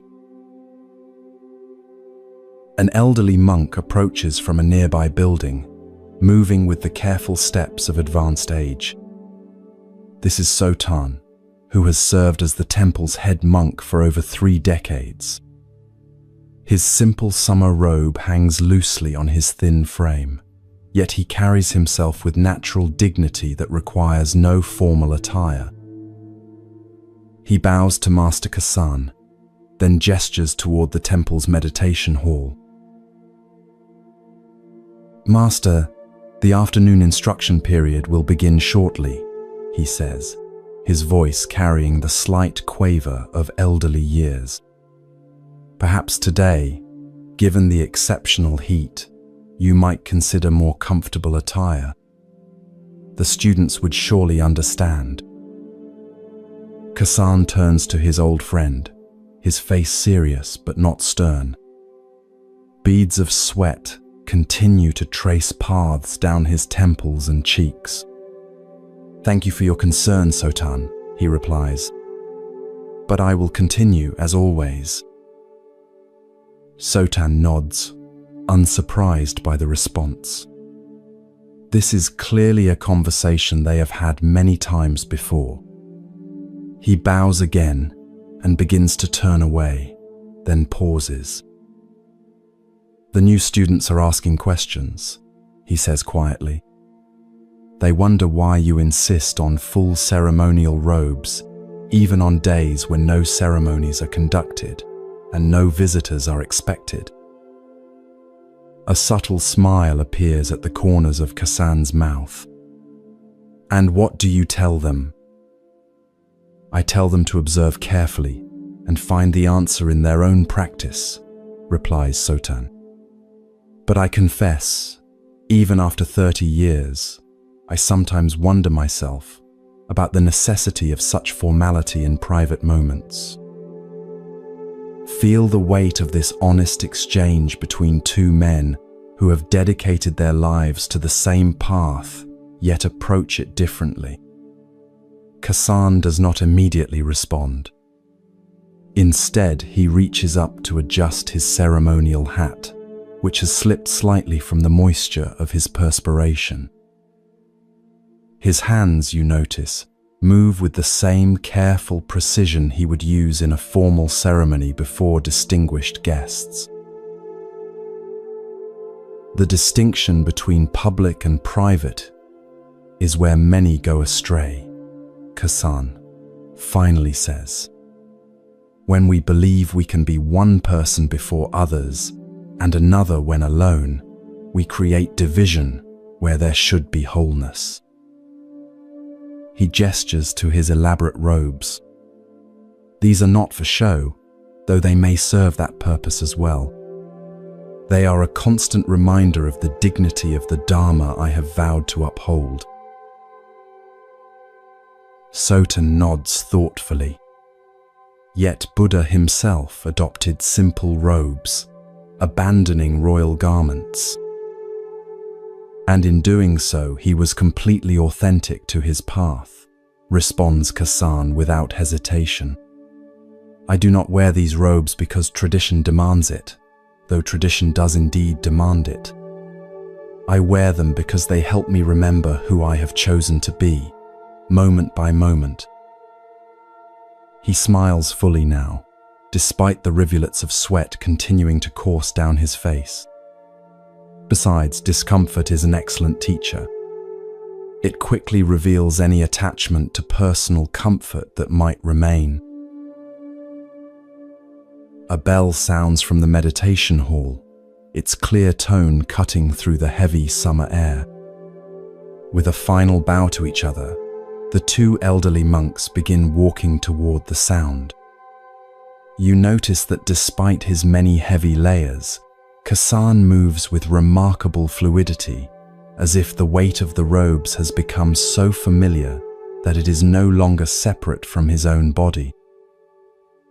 Sotan walks beside him, his simpler attire no less dignified in its own way. As they pass the 2 young monks, Still sitting on the veranda, Kasan pauses. When the rain falls, does it fall only on formal occasions? He asks them. When the sun rises, does it rise only for important events? Nature maintains its dignity without regard for who is watching. With that, he continues toward the meditation hall, leaving the young monks looking after him with new understanding dawning in their eyes. Later that evening, as twilight brings the first hint of relief from the day's heat, you observe a small group of students gathered in the garden. They speak in hushed tones about their master's unusual practice. "I always thought the ceremonial robes were just for impressing visitors," one young monk admits. But today there were no visitors, and still he wore all 9 layers in this terrible heat. An older student nods thoughtfully. "Before I came to this temple, I studied with 3 other masters. Each was different, one extremely strict in public, but casual in private, another casual at all times, a third inconsistent from day to day." He looks toward the meditation hall where Kasan can be seen through an open door, still in his formal attire despite the day's end. But Master Kasan is the same person at all times, whether alone or before 1,000 people.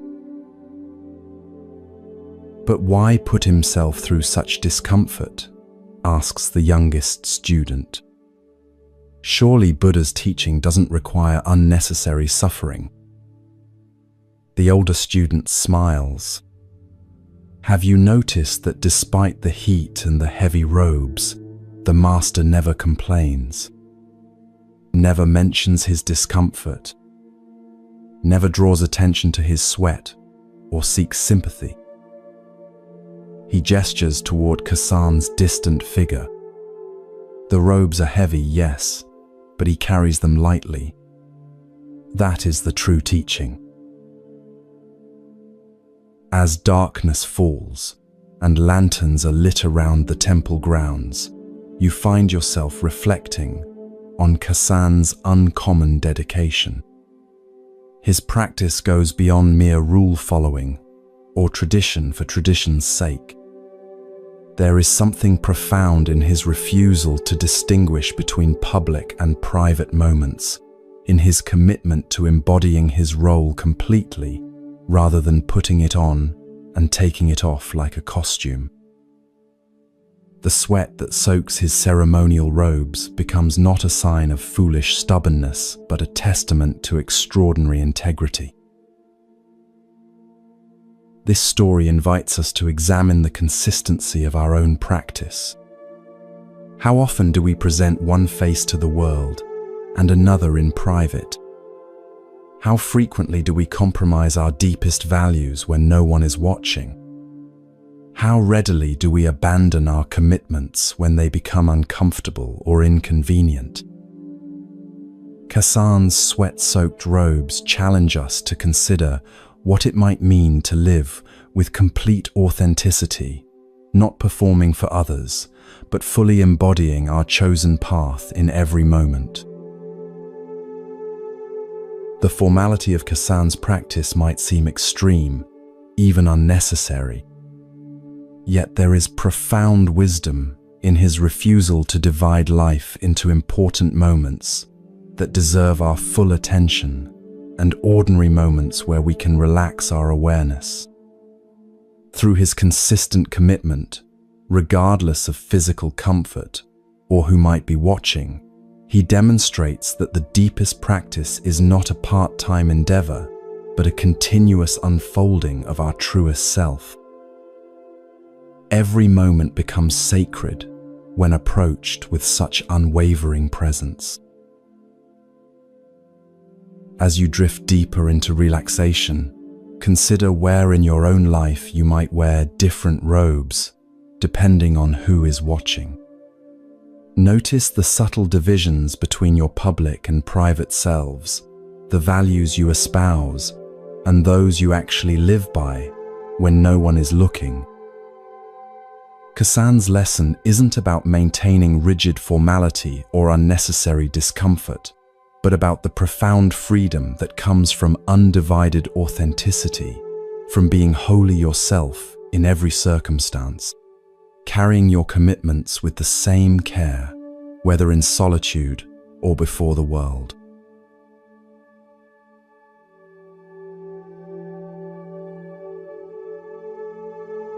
Your eyelids grow heavier as you drift further from daily concerns, your body settling into that perfect stillness where ancient wisdom can reach beyond intellect into the marrow of experience. Travel with me now through the veils of time to a Japanese countryside school, where 3 young monks are about to discover the profound gap between spiritual ambition and authentic insight.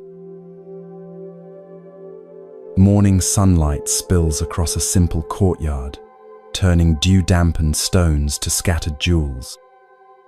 The fragrance of plum blossoms mingles with the earthy scent of fresh ink being ground on stone, creating an atmosphere that seems suspended between heaven and earth. Birds call to one another from nearby trees, their songs punctuated by the rhythmic tapping of a wooden mallet striking a meditation bell in the distance. Each sound emerges from silence and returns to silence, a natural demonstration of the teaching that will soon unfold. In the center of this tranquil scene stands a modest school building, not a grand temple or formal monastery, but a place where local children receive education from a teacher who seamlessly integrates academic instruction with spiritual wisdom.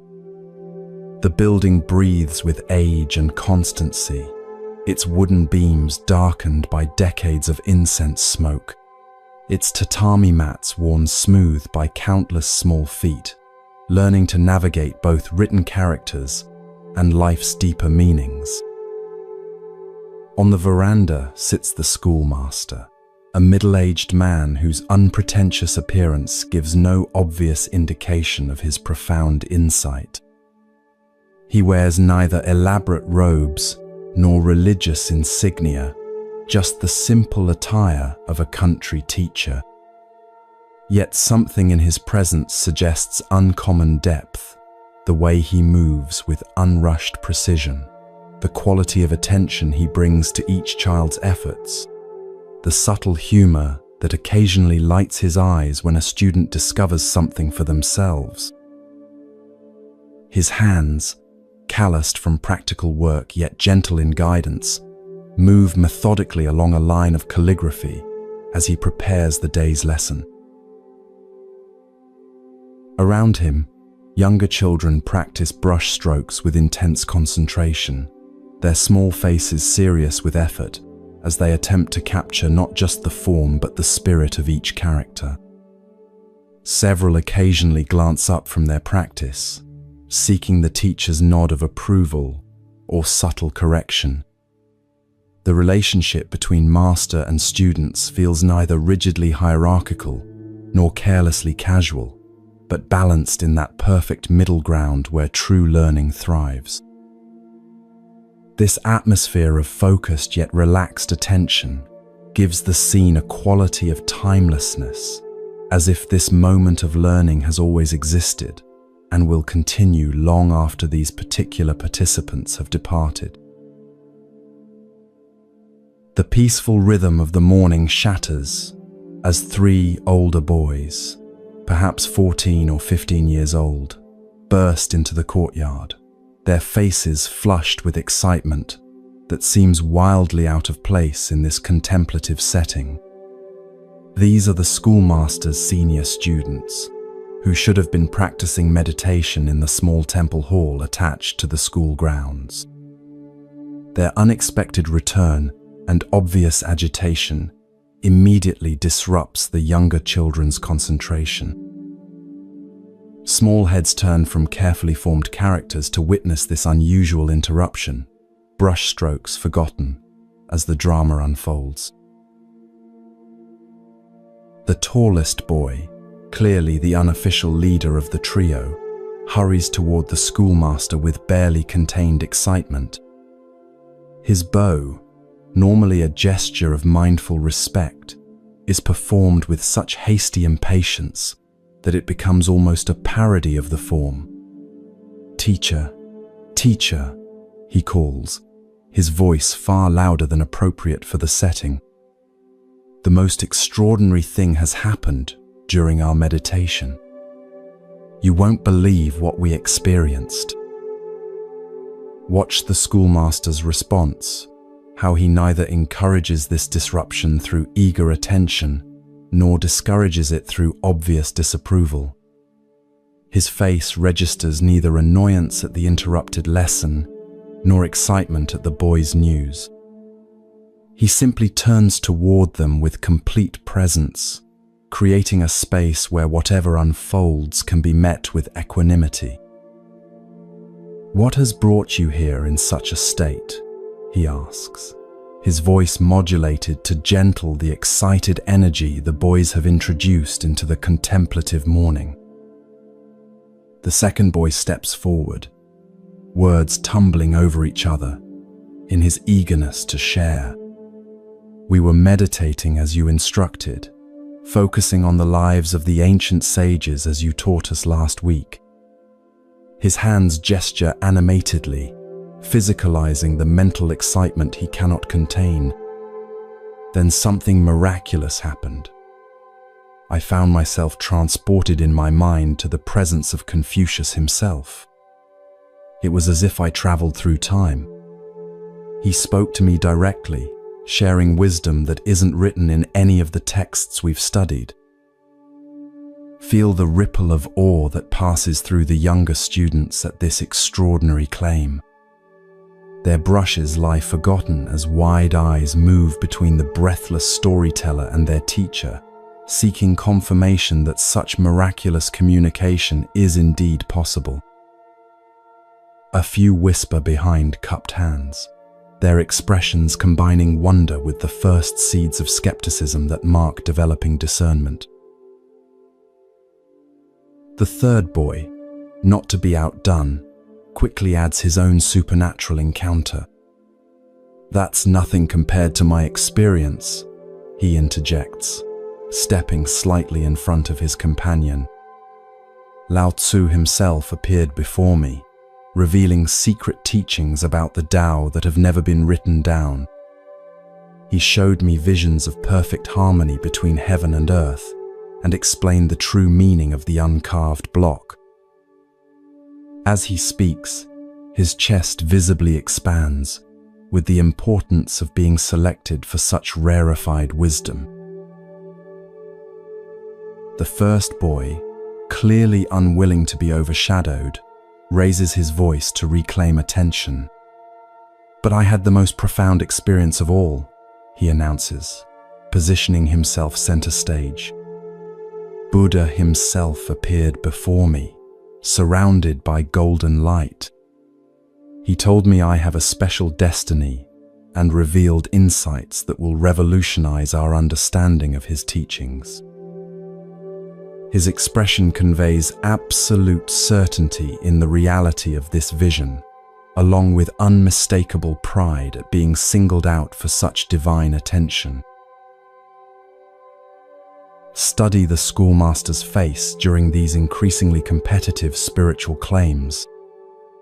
Where others might show skepticism, irritation, or even angry dismissal of such obvious fabrications, his expression reveals only patient attention.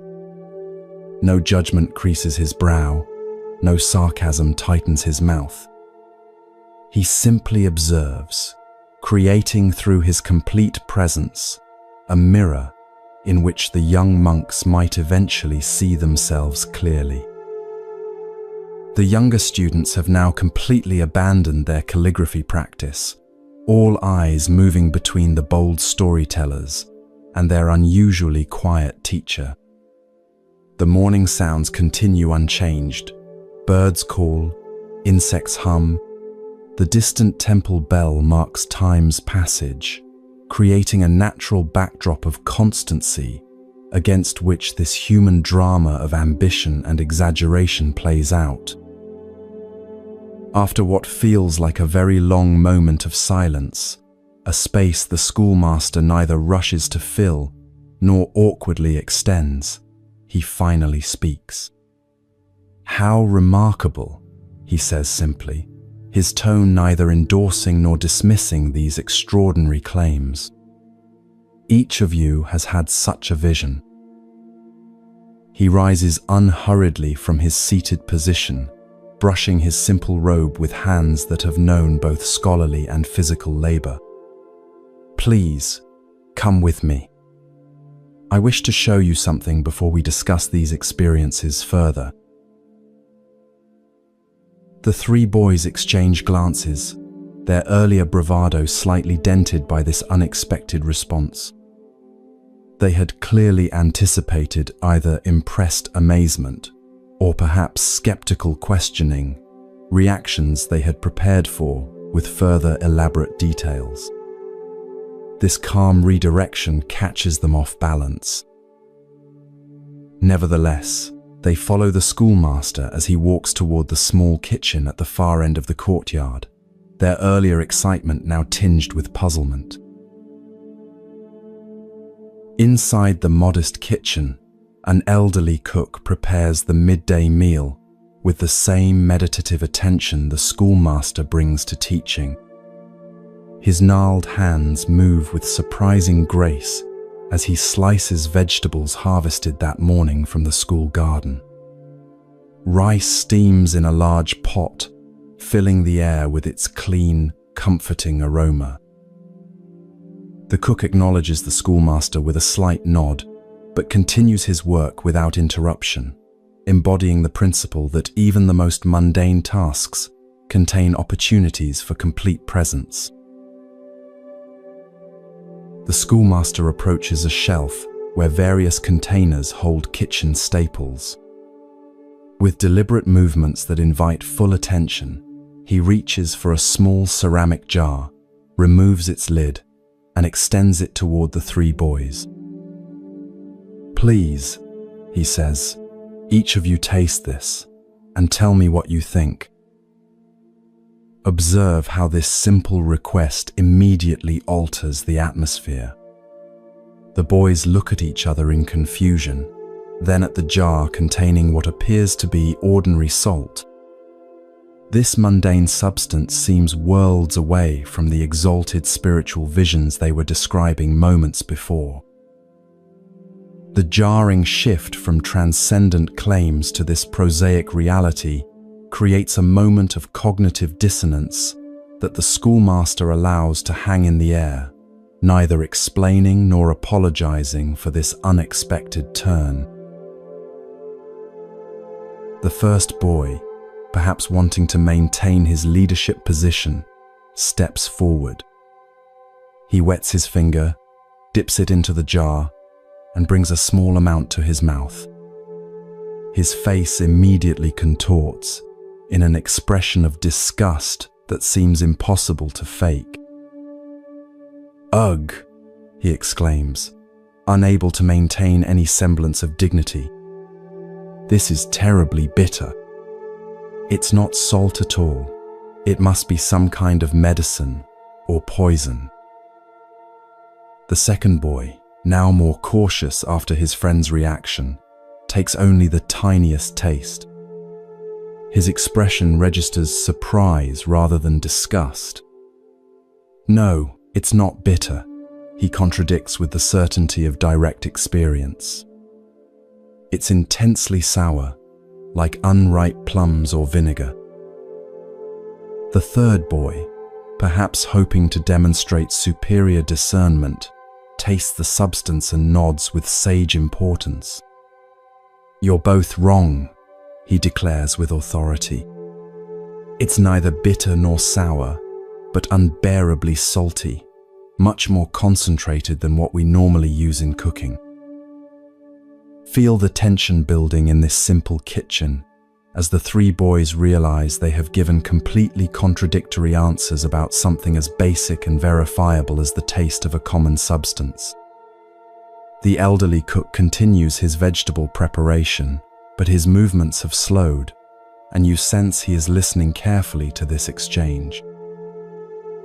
The schoolmaster remains silent, his gentle eyes moving from face to face as the boys begin to argue with each other, their former unity in spiritual one-upmanship dissolving into mutual accusations.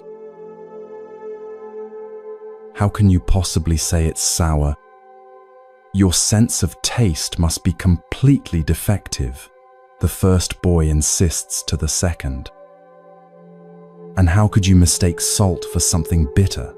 The third challenges the first, his tone growing increasingly defensive. Listen to how their voices rise, their carefully constructed personas of spiritual advancement crumbling in the face of this simple disagreement about direct sensory experience. The gulf between their claimed transcendent visions and their inability to agree on the basic taste of a common substance grows increasingly apparent, not through the schoolmaster's argument, but through their own revealed confusion. As their debate becomes more heated, the schoolmaster gently places the jar back on the shelf and clears his throat softly. The boys fall silent immediately, suddenly aware of how their behavior has changed. The contrast between their earlier claims of mystical communion with ancient sages and their current bickering over table salt creates a moment of stark revelation that no lecture could have accomplished.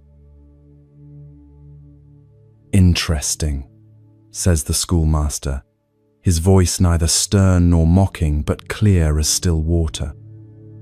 "The three of you cannot agree on the taste of a simple substance that you have all experienced directly, just now, with your own tongues." He allows this observation to settle before continuing.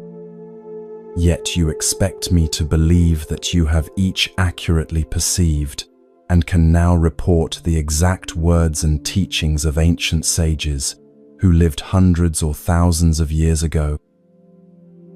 The question hangs in the air like incense smoke, not accusatory but revelatory, illuminating without burning. Watch understanding dawn on the boys' faces, like sunrise over distant mountains, gradual yet inevitable. Embarrassment colors their cheeks as they realize the trap they have set for themselves. The first boy looks down at his feet. The second stares at the jar of salt, as if seeing it for the first time, and the third begins to stammer an explanation before falling into defeated silence. The elderly cook, without looking up from his vegetable chopping, allows himself the smallest of smiles, not at the boy's discomfort, but at the elegant precision of the teaching unfolding before him. His weathered hands maintain their rhythm, embodying the constancy that comes from decades of practice without pretense. The jar contains ordinary table salt, something you encounter every day, the schoolmaster continues, his tone neither angry nor mocking, but clear as mountain air. Yet pride led each of you to insist on a different experience, rather than simply acknowledging what was actually there. He gestures toward the temple hall, where they should have been meditating. How much more might pride distort your perception of profound spiritual matters? The first boy, gathering his courage, raises his head to meet his teacher's gaze. The defensive pride has drained from his face, replaced by genuine questioning. "We didn't really see the ancient sages, did we?" he asks quietly. "What do you think?" replies the schoolmaster, neither confirming nor denying but returning responsibility for truth to the questioner himself. "We were competing with each other, admits the second boy, insight emerging through the cracks of his collapsed pretense, each telling a more impressive story than the last. The third boy sighs deeply, the sound carrying the release of a burden he hadn't known he was carrying. We wanted to seem special and wise, but we've proven ourselves to be quite the opposite. The atmosphere in the kitchen transforms. The earlier excitement has been replaced by something more valuable, genuine self-reflection. This shift carries no heaviness of shame, but rather the lightness that comes when pretense is set aside. The schoolmaster's expression softens further, and he places a hand gently on the shoulder of the nearest boy. The beginning of wisdom, he says, is learning when to be silent. He glances at the cook, who nods almost imperceptibly as he continues his work. This good man has worked in this kitchen for 40 years. He knows more about the true taste of salt than any of us, yet he did not interrupt to correct you. The schoolmaster smiles. Sometimes the wisest response is no response at all. He guides the boys back toward the courtyard, where the younger students quickly return their attention to their abandoned calligraphy. This afternoon, the schoolmaster tells the three, you will return to the meditation hall. But this time, instead of seeking visions of ancient sages, perhaps simply count your breaths and notice what is actually present. Nothing more, nothing less. His eyes twinkle with gentle humor. I suspect this humbler practice might lead to more authentic wisdom than any impressive vision. The boys bow deeply, this time with genuine respect rather than performance, and walk quietly toward the meditation hall. As they pass the younger students, there is no boasting, no dramatic tales, only the simple dignity of having learned a valuable lesson.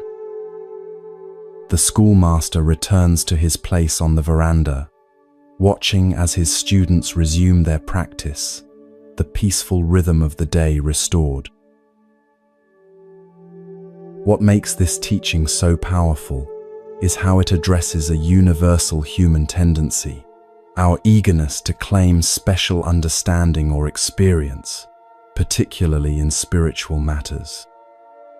The boys' competitive visions represent something we all recognize, the ego's attempt to appropriate spiritual practice as an achievement rather than a path of genuine discovery. We may not claim visitations from ancient sages, but we often seek validation through special experiences, insights, or states that set us apart from ordinary practitioners. The genius of the salt tasting lies in how it grounds abstract spiritual claims in immediate sensory reality.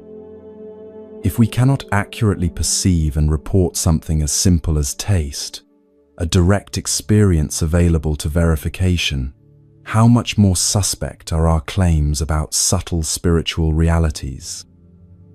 The schoolmaster doesn't deny the possibility of genuine insight or even mystical experience. He simply reveals how easily pride distorts perception, making reliable discernment impossible. Most powerful of all is the living example of the elderly cook, someone who has worked with salt daily for 40 years, yet felt no need to correct the boys' contradictory assertions. His silence embodies the lesson more eloquently than any words could have done. True knowledge often manifests not as impressive claims, but as the wisdom to remain silent when speech would only serve the ego. He knows salt so intimately that he has nothing to prove about it, a perfect demonstration of the ancient Zen saying, "Those who know do not speak, those who speak do not know." As you drift deeper towards sleep, bring gentle awareness to your own experiences of spiritual ambition. Notice how the mind seeks specialness even on the path of letting go, how easily practice can become another arena for the ego's need for recognition and distinction. Perhaps the deepest practice is not the pursuit of extraordinary experiences, but the cultivation of honest attention to what is actually present, the taste of salt, the feel of breath, the perfect ordinariness that contains all the wisdom we could ever need when perceived without the distorting lens of pride. Like the schoolmaster's salt jar, the simplest experiences offer the most reliable teaching, not because they're spiritually impressive, but precisely because they're not. When we learn to be present with what is directly before us, without embellishment or competition, we discover a silence that speaks more truthfully than any vision, no matter how golden the light that surrounds it.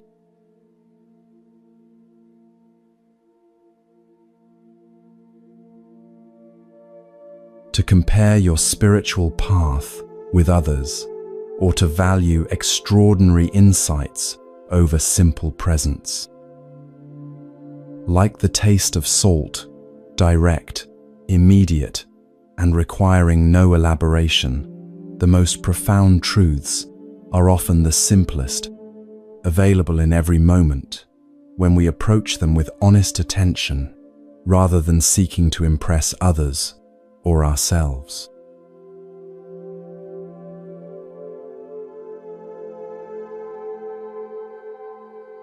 Allow yourself to sink even deeper into this peaceful state, your body growing heavier, your mind more receptive to the ancient wisdom within these stories.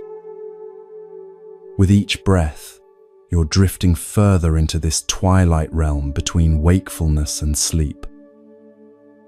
Journey with me now to a mountain temple in medieval Japan, where the boundary between discipline and compassion is about to be explored in the darkest hour of night. You find yourself standing in a temple courtyard under a sky filled with stars. The moon, nearly full, casts silver light across the wooden buildings, creating sharp shadows that seem alive with mystery. The mountain air is crisp and cool, carrying the scent of pine and distant wood smoke. Somewhere in the darkness, an owl calls, a lone voice in the profound silence that blankets the sleeping temple. It is the hour when the night is deepest, when most souls are lost in dreams, but not everyone here is asleep. Through the shadows, you notice movement. A young monk emerges cautiously from the dormitory building. He glances around furtively, then moves with practiced stealth toward the eastern wall. His face, illuminated briefly by moonlight, shows both excitement and apprehension. This is Dosan, one of the younger members of this Zen community, known for his earnest practice but also for his restless spirit. Watch as he approaches the wall and retrieves a tall wooden stool hidden behind a storage shed. With swift, silent movements, he positions it against the wall, testing its stability before beginning to climb. His actions reveal that this is not his first such midnight excursion. Within moments, he has scaled the wall and disappeared over its edge, the soft thud of his landing barely audible in the night stillness.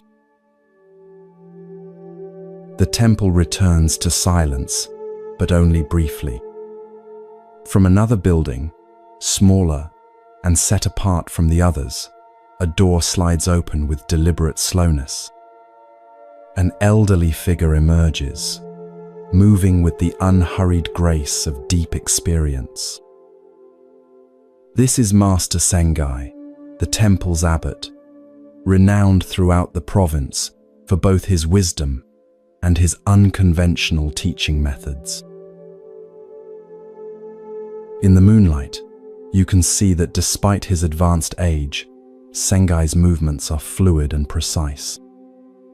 His eyes, bright and alert despite the late hour, immediately take in the scene: the stool against the wall, the disturbed gravel where Dosan landed on the other side.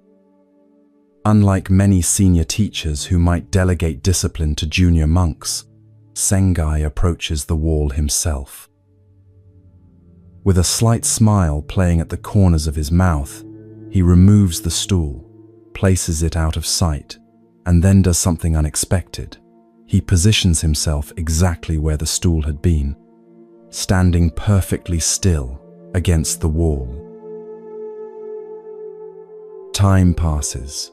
The moon continues its arc across the star-filled sky, the temple buildings casting gradually shifting shadows across the courtyard.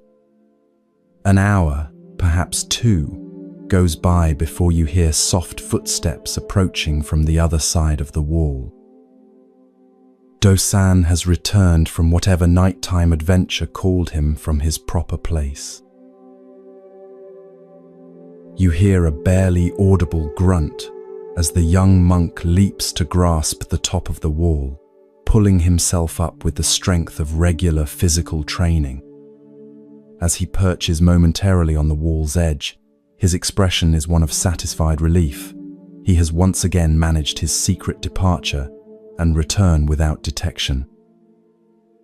Then, looking down to where he expects to find his hidden stool, his face transforms into pure shock.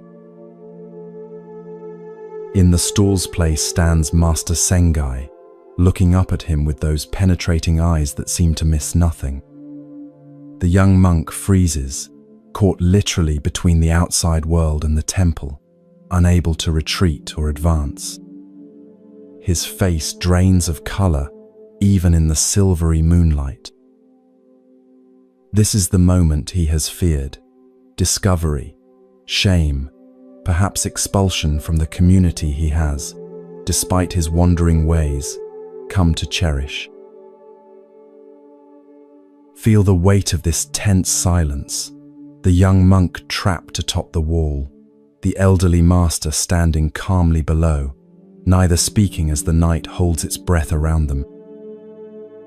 Dosan's mind must be racing with explanations, excuses, apologies, yet before he can voice any of them, Master Sengai does something completely unexpected. "It is very chilly in the early morning," Sengai says quietly, his voice carrying easily in the night stillness. "Be careful not to catch cold yourself." With that simple statement, neither accusation nor sermon, Sengai turns and walks back toward his quarters, leaving the stunned young monk still perched atop the wall. No punishment is announced, no lecture delivered, no demand for explanation or apology. Just that single expression of concern for the young man's well-being. After a moment of frozen disbelief, Dosan jumps down into the courtyard, landing more heavily than before, no longer concerned with stealth. His face reveals a complex mixture of emotions: relief at escaping immediate punishment, confusion at the master's unexpected response, and the first dawning of a deeper understanding. He stands there for several long moments, looking in the direction where Sengai has disappeared, then slowly makes his way back to the dormitory, his footsteps much heavier than during his earlier departure. The next evening, as twilight deepens into night, you notice Dosan sitting in meditation on the veranda of the main hall, long after the other monks have retired. His face shows the marks of someone who has slept little but thought much. As the first stars appear in the darkening sky, Master Sengai emerges from his quarters and, noticing the solitary figure, approaches without hurry. No words are exchanged as the elderly teacher sits beside his troubled student. Finally, Dosan breaks the silence, his voice barely above a whisper. "Master, I have broken the temple rules. I have left without permission many times to visit the town. Why did you not punish me?" Feel the genuine confusion in his question, how sometimes compassion can be more destabilizing than harsh discipline when we believe we deserve punishment. Sengai doesn't immediately answer, allowing the question to hang in the evening air. "Tell me," he finally says, "what did you seek in the town that you could not find within these walls?" Dosan looks down at his hands. Excitement, stories, music, the company of people who laugh easily and speak of things beyond scripture and meditation. He hesitates, then adds more softly, "Freedom from the constant awareness of my own limitations." Sengai nods, unsurprised by this honest confession. "And did you find what you were seeking?" "For a few hours, yes," admits Dozan. "But it never lasted. I always had to return, and then I felt even more confined than before." He finally looks directly at his teacher. "Last night, when I saw you standing there instead of my stool, I thought, this is the end of my time here.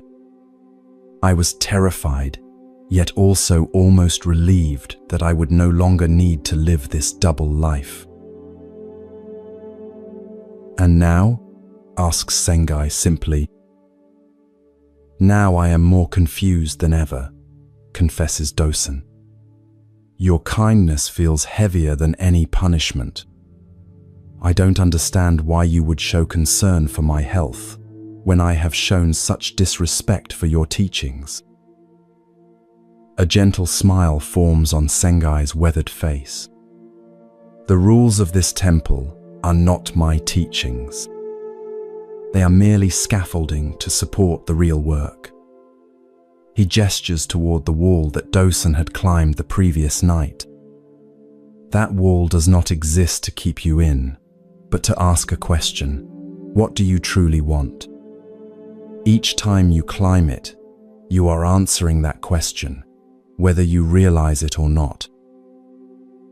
Experience the profound shift occurring within the young monk as these words penetrate deeper than any reprimand could have. His breathing changes, becoming less constrained, and his shoulders relax as if setting down a heavy burden.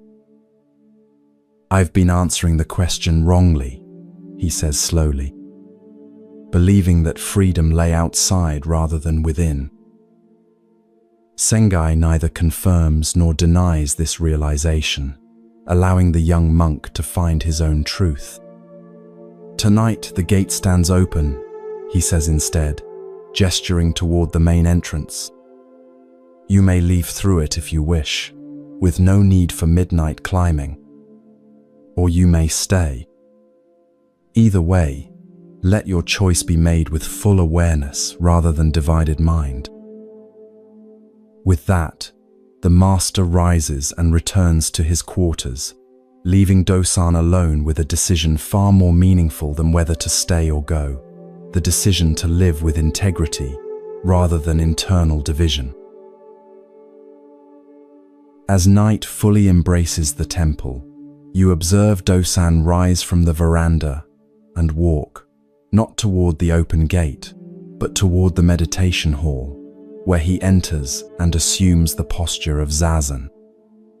His face now holds a new quality, not the forced concentration of one trying to escape himself through discipline, but the natural attention of someone who has glimpsed a more authentic kind of freedom.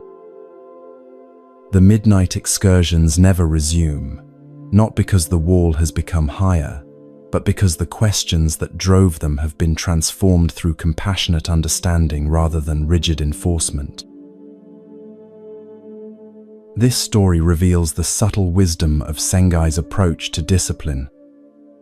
Rather than meeting transgression with punishment, which often only strengthens resistance, he created space for genuine self-reflection.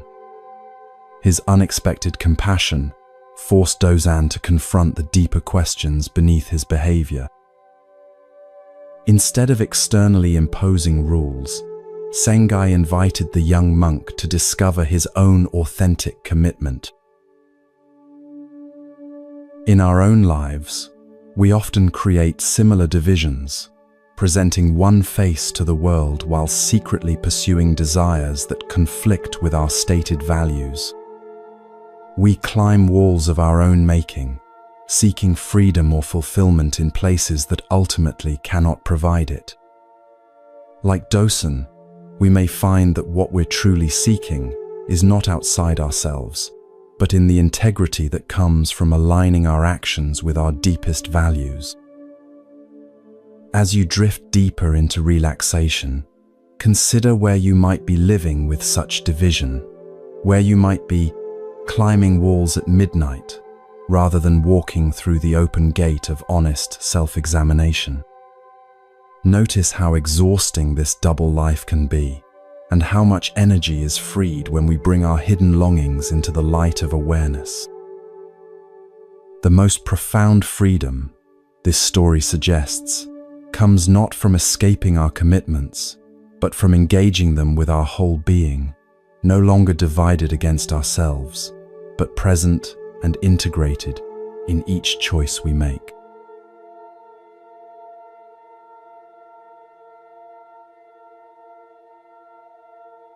Your eyelids grow heavier with each passing moment, your breathing finding its own natural rhythm as you drift into that liminal space where ancient wisdom speaks most clearly. The sound of my voice becomes a bridge carrying you into early autumn in the mountains of medieval Japan, where a desperate young monk is about to discover that his greatest obstacle lies in his own determination. Stone steps, worn smooth by centuries of seekers, wind between maple trees just beginning their transformation. A few early leaves, brilliant red against green, spiral down in the morning breeze, landing on the path before you. Your senses awaken to the mingled scents of pine resin, freshly turned earth, and wood smoke drifting from the temple kitchen. The air carries that particular autumn quality, neither the oppressive heat of summer nor the sharp bite of winter, but the perfect balance between extremes, as if nature herself were demonstrating the middle path. Beyond a simple wooden gate stands a garden where temple monks cultivate vegetables and medicinal herbs. Their hands move with unhurried precision, fully present to the work of preparing soil for winter planting. Nearby stands a modest building set apart from the main temple hall, a space both humble and dignified, like its occupant. Slide open the paper door just enough to peer inside, where morning light streams through east-facing windows, illuminating dancing dust particles and falling across a worn writing desk. Master Sengai kneels before this desk, his elderly frame still maintaining perfect posture without visible effort. Though his hair has long since turned white, his movements possess a fluid vitality that many younger monks envy. Spread before him are the tools of his other mastery: brush, inkstone, and rice paper, arranged with casual precision. His calligraphy and ink paintings are treasured throughout the province, not for technical perfection, but for the way they somehow capture the very essence of Zen understanding in a single brush stroke. The conversation already in progress draws your attention to the second figure in the room, a young monk named Taiko, whose intense expression reveals both sincere dedication and profound inner turmoil. His hands grip his knees with white-knuckle intensity. His entire body, a study in barely contained desperation. Even his meditation posture, technically correct, betrays the strain of someone forcing himself toward enlightenment through sheer determination. "Master," he pleads, his voice tight with frustration. "I have been practicing for 3 years without missing a single day. I sit in meditation from the midnight hour until sunset, eating only once at midday. I have memorized the sutras down to the last character and recite them during every waking moment, not devoted to zazen." His words tumble out with the urgency of someone drowning, desperate for rescue. "I have even taken to sleeping sitting upright against the wall so that awareness never fully ceases, yet still enlightenment eludes me." The physical toll of these extreme practices shows clearly in his appearance: the hollow cheeks, the shadows beneath his eyes, the slight tremor in his hands. His monk's robe, always meticulously clean, hangs loose on a frame grown too thin. Yet beneath the exhaustion burns an intensity that refuses to surrender, a determination that has become its own form of attachment. "And what has this rigorous practice brought you?" Sengai asks, his voice carrying neither criticism nor praise, just genuine curiosity. "Exhaustion," Taiko admits, the word itself seeming to deepen the lines on his young face. "Pain in my body that never ceases. A mind that grows more agitated rather than less. The harder I struggle toward perfect stillness, the more violently my thoughts seem to rebel." His shoulders slump slightly in momentary defeat, then righteousness flares again. "Perhaps I am still not trying hard enough. Should I reduce my sleep further? Fast more strictly?" Feel the painful irony in this question, how his very striving for liberation has become a new form of bondage, how the pursuit of freedom through extreme discipline has created its own suffering. Sengai studies the young monk with eyes that miss nothing, taking in both the fierce commitment and the fundamental misunderstanding it contains. Without speaking, the master turns to his writing desk and selects a brush. Your attention is drawn to his hands, neither fragile with age nor rigidly controlled, but moving with the natural precision that comes from decades of practice, transformed into spontaneous expression. He prepares the ink with unhurried circular motions, the subtle rasp of ink stick against stone, creating a hypnotic rhythm that seems to calm the charged atmosphere of the small room. Taiko watches, momentarily distracted from his spiritual crisis by the simple beauty of these preparatory movements. Something in the master's complete absorption in this ordinary task draws the young monk partially out of his own turmoil and into the present moment. As black liquid pools in the stone's well, Sengai prepares a sheet of rice paper with a single smooth motion that speaks of countless repetitions, refined into effortless mastery.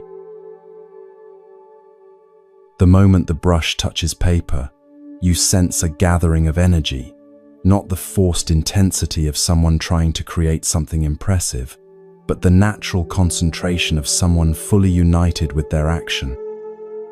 In a single fluid gesture, Sengai draws his brush across the paper, not in complex calligraphy or elaborate illustration, but in a single horizontal line.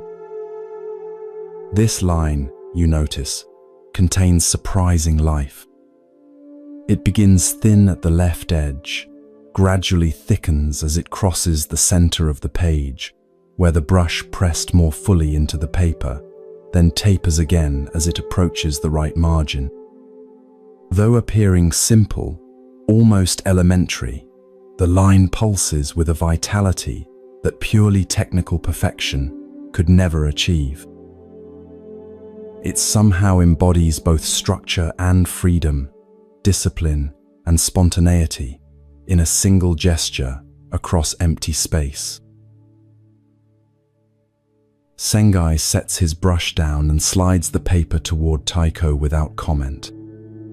The young monk stares at it, clearly expecting something more elaborate, perhaps sacred calligraphy or one of the master's famous Zen circle paintings.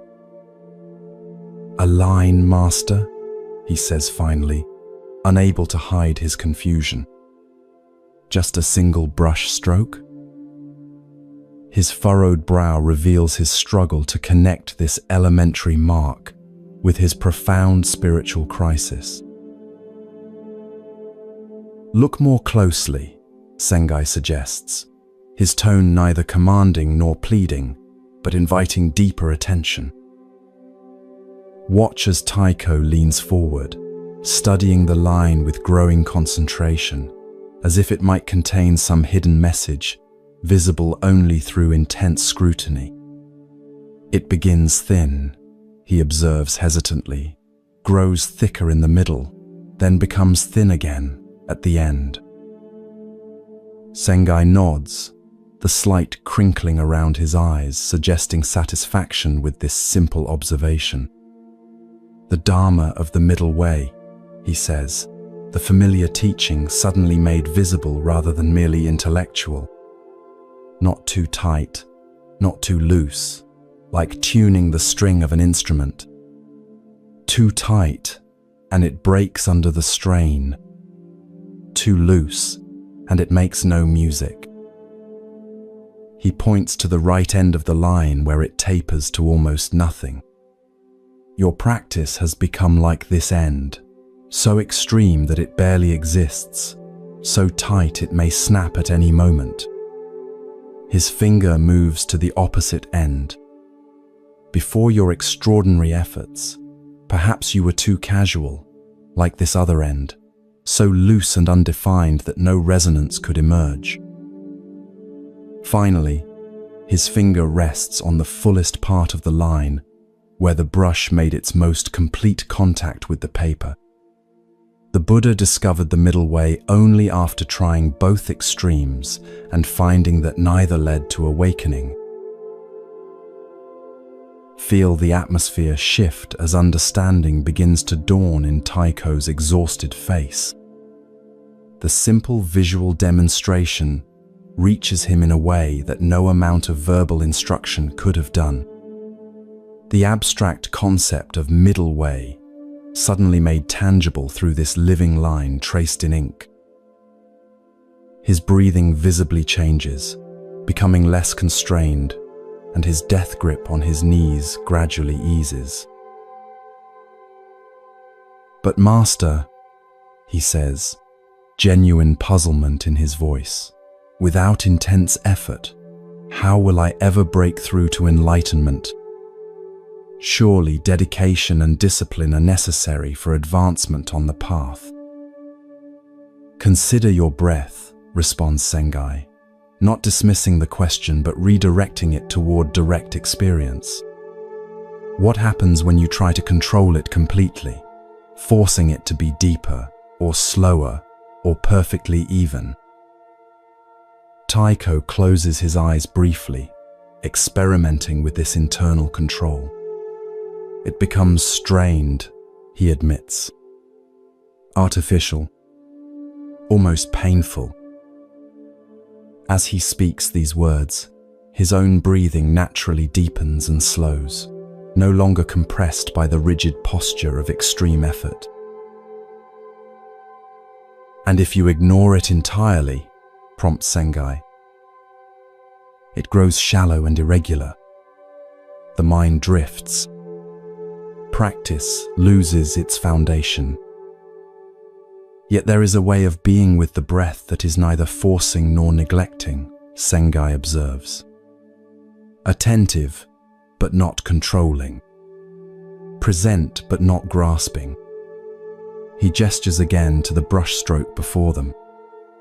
This is the path, not a rigid line drawn with ruler and calculation, but a living gesture that finds its way across the page with both intention and responsiveness. As these words land, something in the young monk's rigid determination begins to soften, not collapsing into laxity but relaxing into a more sustainable engagement.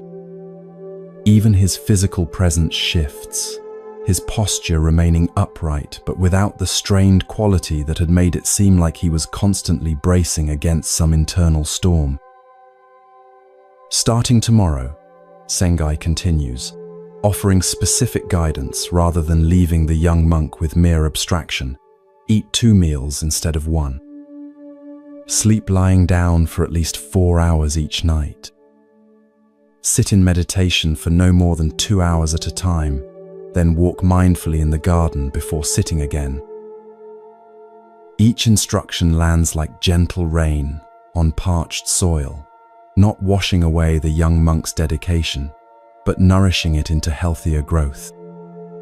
And instead of filling every moment with sutra recitation, allow some time each day for your mind to simply rest in open awareness, neither pushing thoughts away nor becoming entangled in them. Doubt flickers across Taiko's face, the habitual resistance of someone who has come to equate suffering with progress.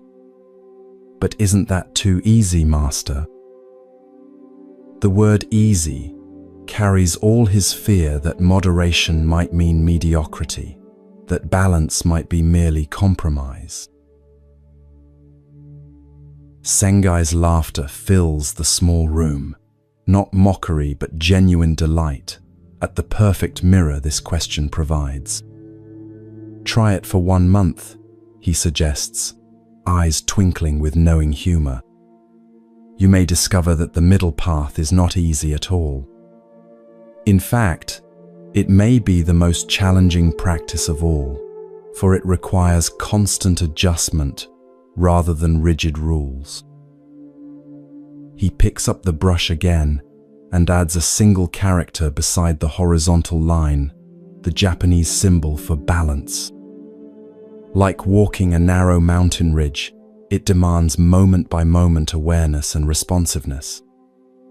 There is no formula to memorize, no technique to perfect, only the constantly renewable discovery of what this moment actually requires. As Taiko leaves the study with the drawing carefully preserved between his palms, you notice that his steps have already changed. Neither the driven pace of someone racing toward enlightenment, nor the sluggish movement of defeat, but something more integrated, a rhythm that honors both the urgency of awakening and the patience required for genuine transformation. The subtle shift in his gait echoes the living wisdom of Sengai's brushstroke, the middle part where fullness of contact creates the most vibrant expression. What makes this seemingly simple teaching so profound is how it challenges our either or thinking. We oscillate between extremes, periods of intense spiritual striving followed by collapse and neglect, rigid self-discipline followed by rebellion and abandonment. We drive ourselves mercilessly toward burnout, then wonder why our practice cannot be sustained. Or we dabble casually in meditation, then feel frustrated by lack of progress.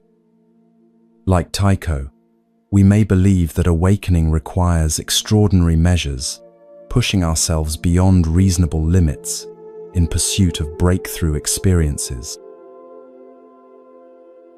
Sengai's brush offers a different vision, not a compromise between extremes, but a dynamic balance that responds intelligently to changing conditions. The perfect tension in a violin string varies with temperature, humidity, and the music being played. It cannot be set once and forgotten, but must be continuously adjusted by a sensitive hand. So too with our practice, which requires not rigid formulas, but constant attunement to what supports rather than hinders genuine growth. Tonight, as you drift towards sleep, notice where your own tendencies toward extremes might be creating unnecessary suffering. Perhaps you drive yourself relentlessly in some area of life, mistaking exhaustion for progress. Or maybe you've abandoned practices that once nourished you because maintaining perfect consistency seemed impossible. Sengai's brushstroke invites you to consider a third way, neither pushing beyond sustainable limits nor giving up entirely, but finding the sweet spot where effort and ease complement rather than oppose each other. Like the breath that continues whether you control it or ignore it, this middle way has always been available, not as a dramatic breakthrough, but as the natural rhythm that sustains life itself. Your body already knows this wisdom. Your heart neither races continuously nor stops between beats, but finds the perfect pace for each moment's needs. Your lungs neither hyperventilate nor cease breathing, but adjust naturally to changing demands. These organic systems have been practicing the middle path since your first breath, showing by example what the young monk had to learn through exhaustion and a master's simple brushstroke, that harmony emerges not from unyielding rigidity or formless abandon, but from the dynamic balance that dances between them.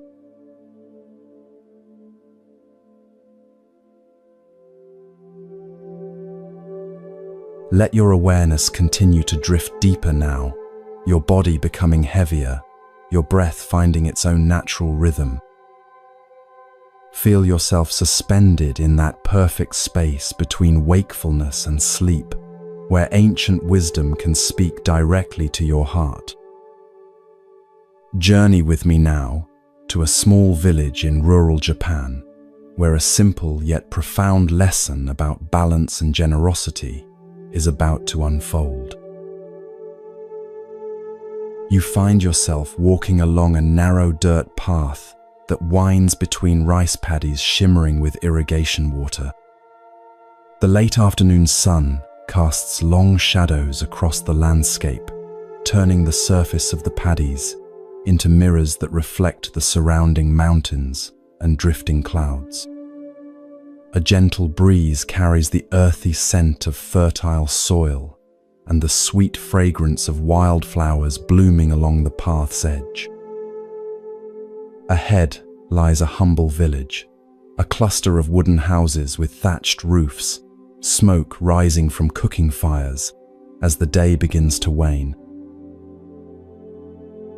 As you approach the outskirts of the village, you notice a man standing at the intersection of two paths, his posture conveying both weariness and worry. His clothes mark him as a farmer, simple, practical garments worn smooth from years of labor in the fields. His weathered hands and sun-darkened face speak of a life spent working outdoors, yet it is not physical exhaustion that troubles him now, but something deeper. This is Takeo, a respected member of the village known for his diligence and kindness. He seems to be waiting for someone, repeatedly looking down the path that leads to the small temple situated on a gentle rise at the edge of the village. Relief washes over his face as he spots a figure approaching, an elderly monk walking with unhurried steps, a bamboo hat shielding his face from the afternoon sun. This is Master Mokusen, the temple's abbot, whose wisdom and compassion have earned him the trust of villagers for miles around. Master Mokusan, Takeo calls, bowing deeply as the monk approaches. Thank you for coming. I am at my wit's end and don't know where else to turn. Feel the genuine distress in the farmer's voice, the slight tremor that betrays emotions kept carefully in check. Mokusan returns the bow with equal respect, his manner suggesting that he views the humble farmer as no less worthy of consideration than the wealthiest patron of his temple. Walk with me to your home, the monk says simply, and tell me what troubles you. As they set off together toward a modest farmhouse at the village's edge, you follow, drawn by the quiet authority in Mokusan's presence and the palpable relief that has already begun to ease some of Takeo's tension. It's my wife, Master, Takeo explains as they walk. She is a good woman in many ways, hard-working, devoted to our children, skilled in managing our household. He hesitates, choosing his words carefully. But there is one quality that has brought increasing discord to our home. She is extraordinarily tight with our resources. Mokusan listens attentively, his lined face revealing neither judgment nor surprise. Tell me more, he encourages gently. It goes far beyond reasonable thrift, continues Takeo. Though our harvest has been plentiful these past 3 years, she keeps our children in clothes they've long outgrown. Our neighbors receive no help from us in times of need, though we have rice to spare. Even the temple offerings have become smaller each month, despite our increasing good fortune. His voice drops lower. Last week, my eldest son fell ill, yet she hesitated to call the doctor, fearing the cost. The monk nods thoughtfully. And you have spoken to her about these concerns? Many times, sighs Takeo. She listens politely but insists she is only being prudent, protecting our family against future hardship. My words seem to make no impression. He looks directly at Mokusan, his eyes reflecting both frustration and hope. The harmony of our home is suffering, Master. Our children are learning lessons I do not wish them to learn about the value of money over compassion. As they approach the farmhouse, the door slides open to reveal a woman in her middle years, Takeo's wife, Akiko. Her appearance is as tidy and well-ordered as one might expect from someone with careful habits. Her kimono, though simple, is meticulously clean and perfectly arranged. Her hair is pulled back in a practical style that frames a face more handsome than beautiful, with intelligent eyes that miss very little. Those eyes now widen slightly at the sight of the temple master accompanying her husband. "Master Mokusan," she exclaims, quickly composing her features and bowing deeply. "What an unexpected honor. Please, enter our humble home." Though her words are perfectly polite, you sense a wariness in her manner, a subtle stiffening as she glances questioningly at her husband. Watch now as she hurriedly prepares for this important visitor, laying out the family's best cushions, though you notice they are somewhat worn, bringing forward a small tray with tea things, efficiently arranging everything with practiced movements that waste no motion. Her hands, you observe, are strong and capable, not delicate like a noblewoman's, but beautiful in their own way, testifying to years of skilled work managing her household. Yet there is something tight in her movements, as if she holds herself in careful check at all times. When she serves the tea, you notice how precisely she measures the leaves, not a single flake more than necessary, though not so little as to appear inhospitable. The portion is exactly correct for proper hospitality, but without the slightest excess that generosity might suggest. This small action seems to confirm her husband's assessment. Here is someone whose sense of calculation has overtaken the joy of giving. Mokusan accepts the tea with a gracious nod, taking a small sip before setting the cup down carefully. His eyes, kind but remarkably perceptive, observe Akiko as she settles herself across from him, her posture perfect but slightly rigid.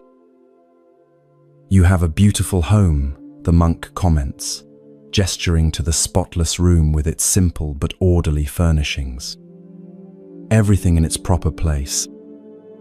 One can see the care you take. "Thank you, Master," Akiko replies, visibly pleased by this recognition of her efforts. "I believe that careful management of our resources is a wife's sacred duty, especially when one has children to consider." Sense the pointed glance she directs at her husband. This is clearly part of an ongoing conversation between them. Takeo shifts uncomfortably but says nothing, trusting in Mokusan's approach. The monk nods thoughtfully. Indeed, responsibility for a family's well-being is no small matter. He takes another sip of tea, then sets his cup down with deliberate precision. "May I show you something, Akiko-san?" She inclines her head, curiosity momentarily overcoming her reserve. "Of course, Master." Without further explanation, Mokusan extends his right hand and slowly, deliberately closes it into a tight fist. His knuckles whiten with the force of his grip, every tendon standing out clearly, the veins bulging slightly from the pressure. He holds this clenched fist before Akiko, presenting it as if it were an object for her careful examination. The unexpectedness of this action creates a sudden stillness in the room. Even the afternoon birdsong outside seems to pause. "What do you see?" he asks quietly. Akiko stares at the tightly clenched fist, confusion evident in her expression. "Your hand, Master," closed very tightly. She glances at her husband, who appears equally puzzled, then back to the monk. "I don't understand." Without speaking, Mokusan extends his left hand and holds it completely open beside the clenched fist, fingers spread wide, palm upward in a gesture of offering or receiving. The contrast between the two hands is striking, one closed so tightly it trembles slightly with the effort, the other open and relaxed, ready to both give and receive. "And now?" he asks. "What do you see now?" Feel how the atmosphere in the room shifts as understanding begins to dawn on Akiko's face. Her eyes move from one hand to the other, then to her own hands resting in her lap, hands that, you notice, have unconsciously formed the same tight configuration as Mokusan's right fist. Slowly, deliberately, she uncurls her fingers, allowing her palms to open upward in mirror image of the monk's left hand. "A hand that can neither give nor receive," she says softly, looking at the clenched fist. "And one that can do both." There is no defensiveness in her voice now, only thoughtful recognition. Mokusan nods, his eyes conveying approval of her insight. "Both hands are needed in this life," he says. The closed hand protects what is valuable, prevents wasteful scattering of resources. The open hand shares blessings, welcomes good fortune, connects us to others. He brings his hands together, the closed fist now beginning to relax, the open palm gently folding to meet it. True wisdom lies in knowing when to close and when to open, not in remaining always in one position. Watch as Akiko's expression transforms, not dramatically, for she is not a woman given to excessive display, but subtly and genuinely. Something in this simple demonstration has reached her more directly than any amount of reasoned argument could have done. She looks at her own hands, now resting open in her lap, then at her husband with new awareness. "I had not thought of it that way, Master," she says quietly. "I believed I was protecting our family by keeping our resources secure." She hesitates, then adds with new insight, "But perhaps I have been keeping other things out as well. Joy, connection, the blessings that come from generosity." Takio's face shows a mixture of surprise and relief at this unexpected opening. He reaches across the space between them and gently places his hand over his wife's. "You have always been our family's strength," he says warmly. "Your careful management has seen us through difficult times. I only wish for balance, not for carelessness." Mokusan rises to his feet with the fluid grace that belies his advanced age. "I must return to the temple before evening meditation," he says. "Thank you for the tea and for your attention to an old monk's simple demonstration." With a respectful bow to both husband and wife, he moves toward the door, his teaching complete. As you follow Mokusan back along the path to the temple, the setting sun bathes the rice fields in golden light. Looking back, you see Akiko standing in the doorway of their home, her right hand now resting lightly on her husband's shoulder, her left extended toward a neighbor who has approached with a small child in tow. Though you cannot hear their words, the neighbor's relieved smile suggests that perhaps some small act of generosity is already flowing from the lesson of Mokusan's hands. This simple story reveals the wisdom of embodied teaching, how Master Mokusan's demonstration bypassed intellectual defenses to reveal a truth that could be not just understood, but felt. The tight fist and open palm represented not abstract concepts, but living realities that Akiko could immediately recognize in her own experience. Through this direct approach, she was able to see not just the literal meaning of excessive thrift, but its deeper implications for connection, joy, and spiritual well-being. In our own lives, we often become fixed in habitual patterns without realizing how they may be limiting us. Like Akiko, we might justify our imbalances as virtues, seeing our tightness as prudence, our resistance as wisdom, our fear as appropriate caution. We may need the equivalent of Mokusan's hands to help us recognize when we have become stuck in positions that no longer serve our deepest values. As you continue to drift peacefully in this relaxed state, consider where in your own life you might be holding too tightly or perhaps not firmly enough. Notice any areas where fear of scarcity may be keeping your fist clenched when an open palm might bring greater fulfillment. The wisdom lies not in permanently choosing one position over the other, but in developing the flexibility to move between them as circumstances require, knowing when to protect and when to share, when to hold close and when to release. Like the natural movement of your breath, neither held in nor forced out, but flowing in its own perfect rhythm.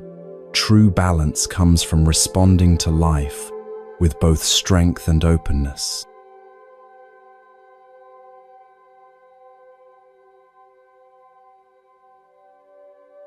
As these ancient stories settle into your consciousness, remember that wisdom often comes not through complex philosophies, but through the simplest gestures: a fan in winter, salt on the tongue, the moon reflected in well water, or Makusan's open and closed hands. The masters we've met tonight understood that true teaching reaches beyond intellect to touch our lived experience. In your own life, notice where you might be holding on too tightly, like Akiko's clenched fist, perhaps to possessions, beliefs, or even spiritual concepts. Then consider where you might benefit from more structure and containment, like Mokuzan's closed hand protecting what's valuable. The wisdom isn't in choosing one state permanently, but in knowing when each is appropriate. As you drift towards sleep, imagine your own hands resting gently in your lap, neither grasping nor rejecting, simply present. Feel how this balanced awareness extends beyond your hands to your breath, your thoughts, your entire being. The Buddha's path is ultimately this middle way, not extreme asceticism nor mindless indulgence, but the wisdom to move fluidly between openness and focus as each moment requires. From all of us at Moon Mind Temple, we wish you restful sleep and awakened living. May these ancient teachings continue to illuminate your path long after this night has passed. Remember that the greatest temple is the one you carry within, your own clear awareness, reflecting the moon of wisdom perfectly, just as you are.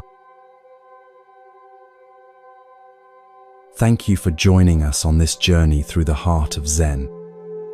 Until we meet again, may you walk the middle path with hands that know when to open and when to close, with a heart that burns like fire while your eyes remain as cool as dead ashes. Good night, and may all beings be at peace.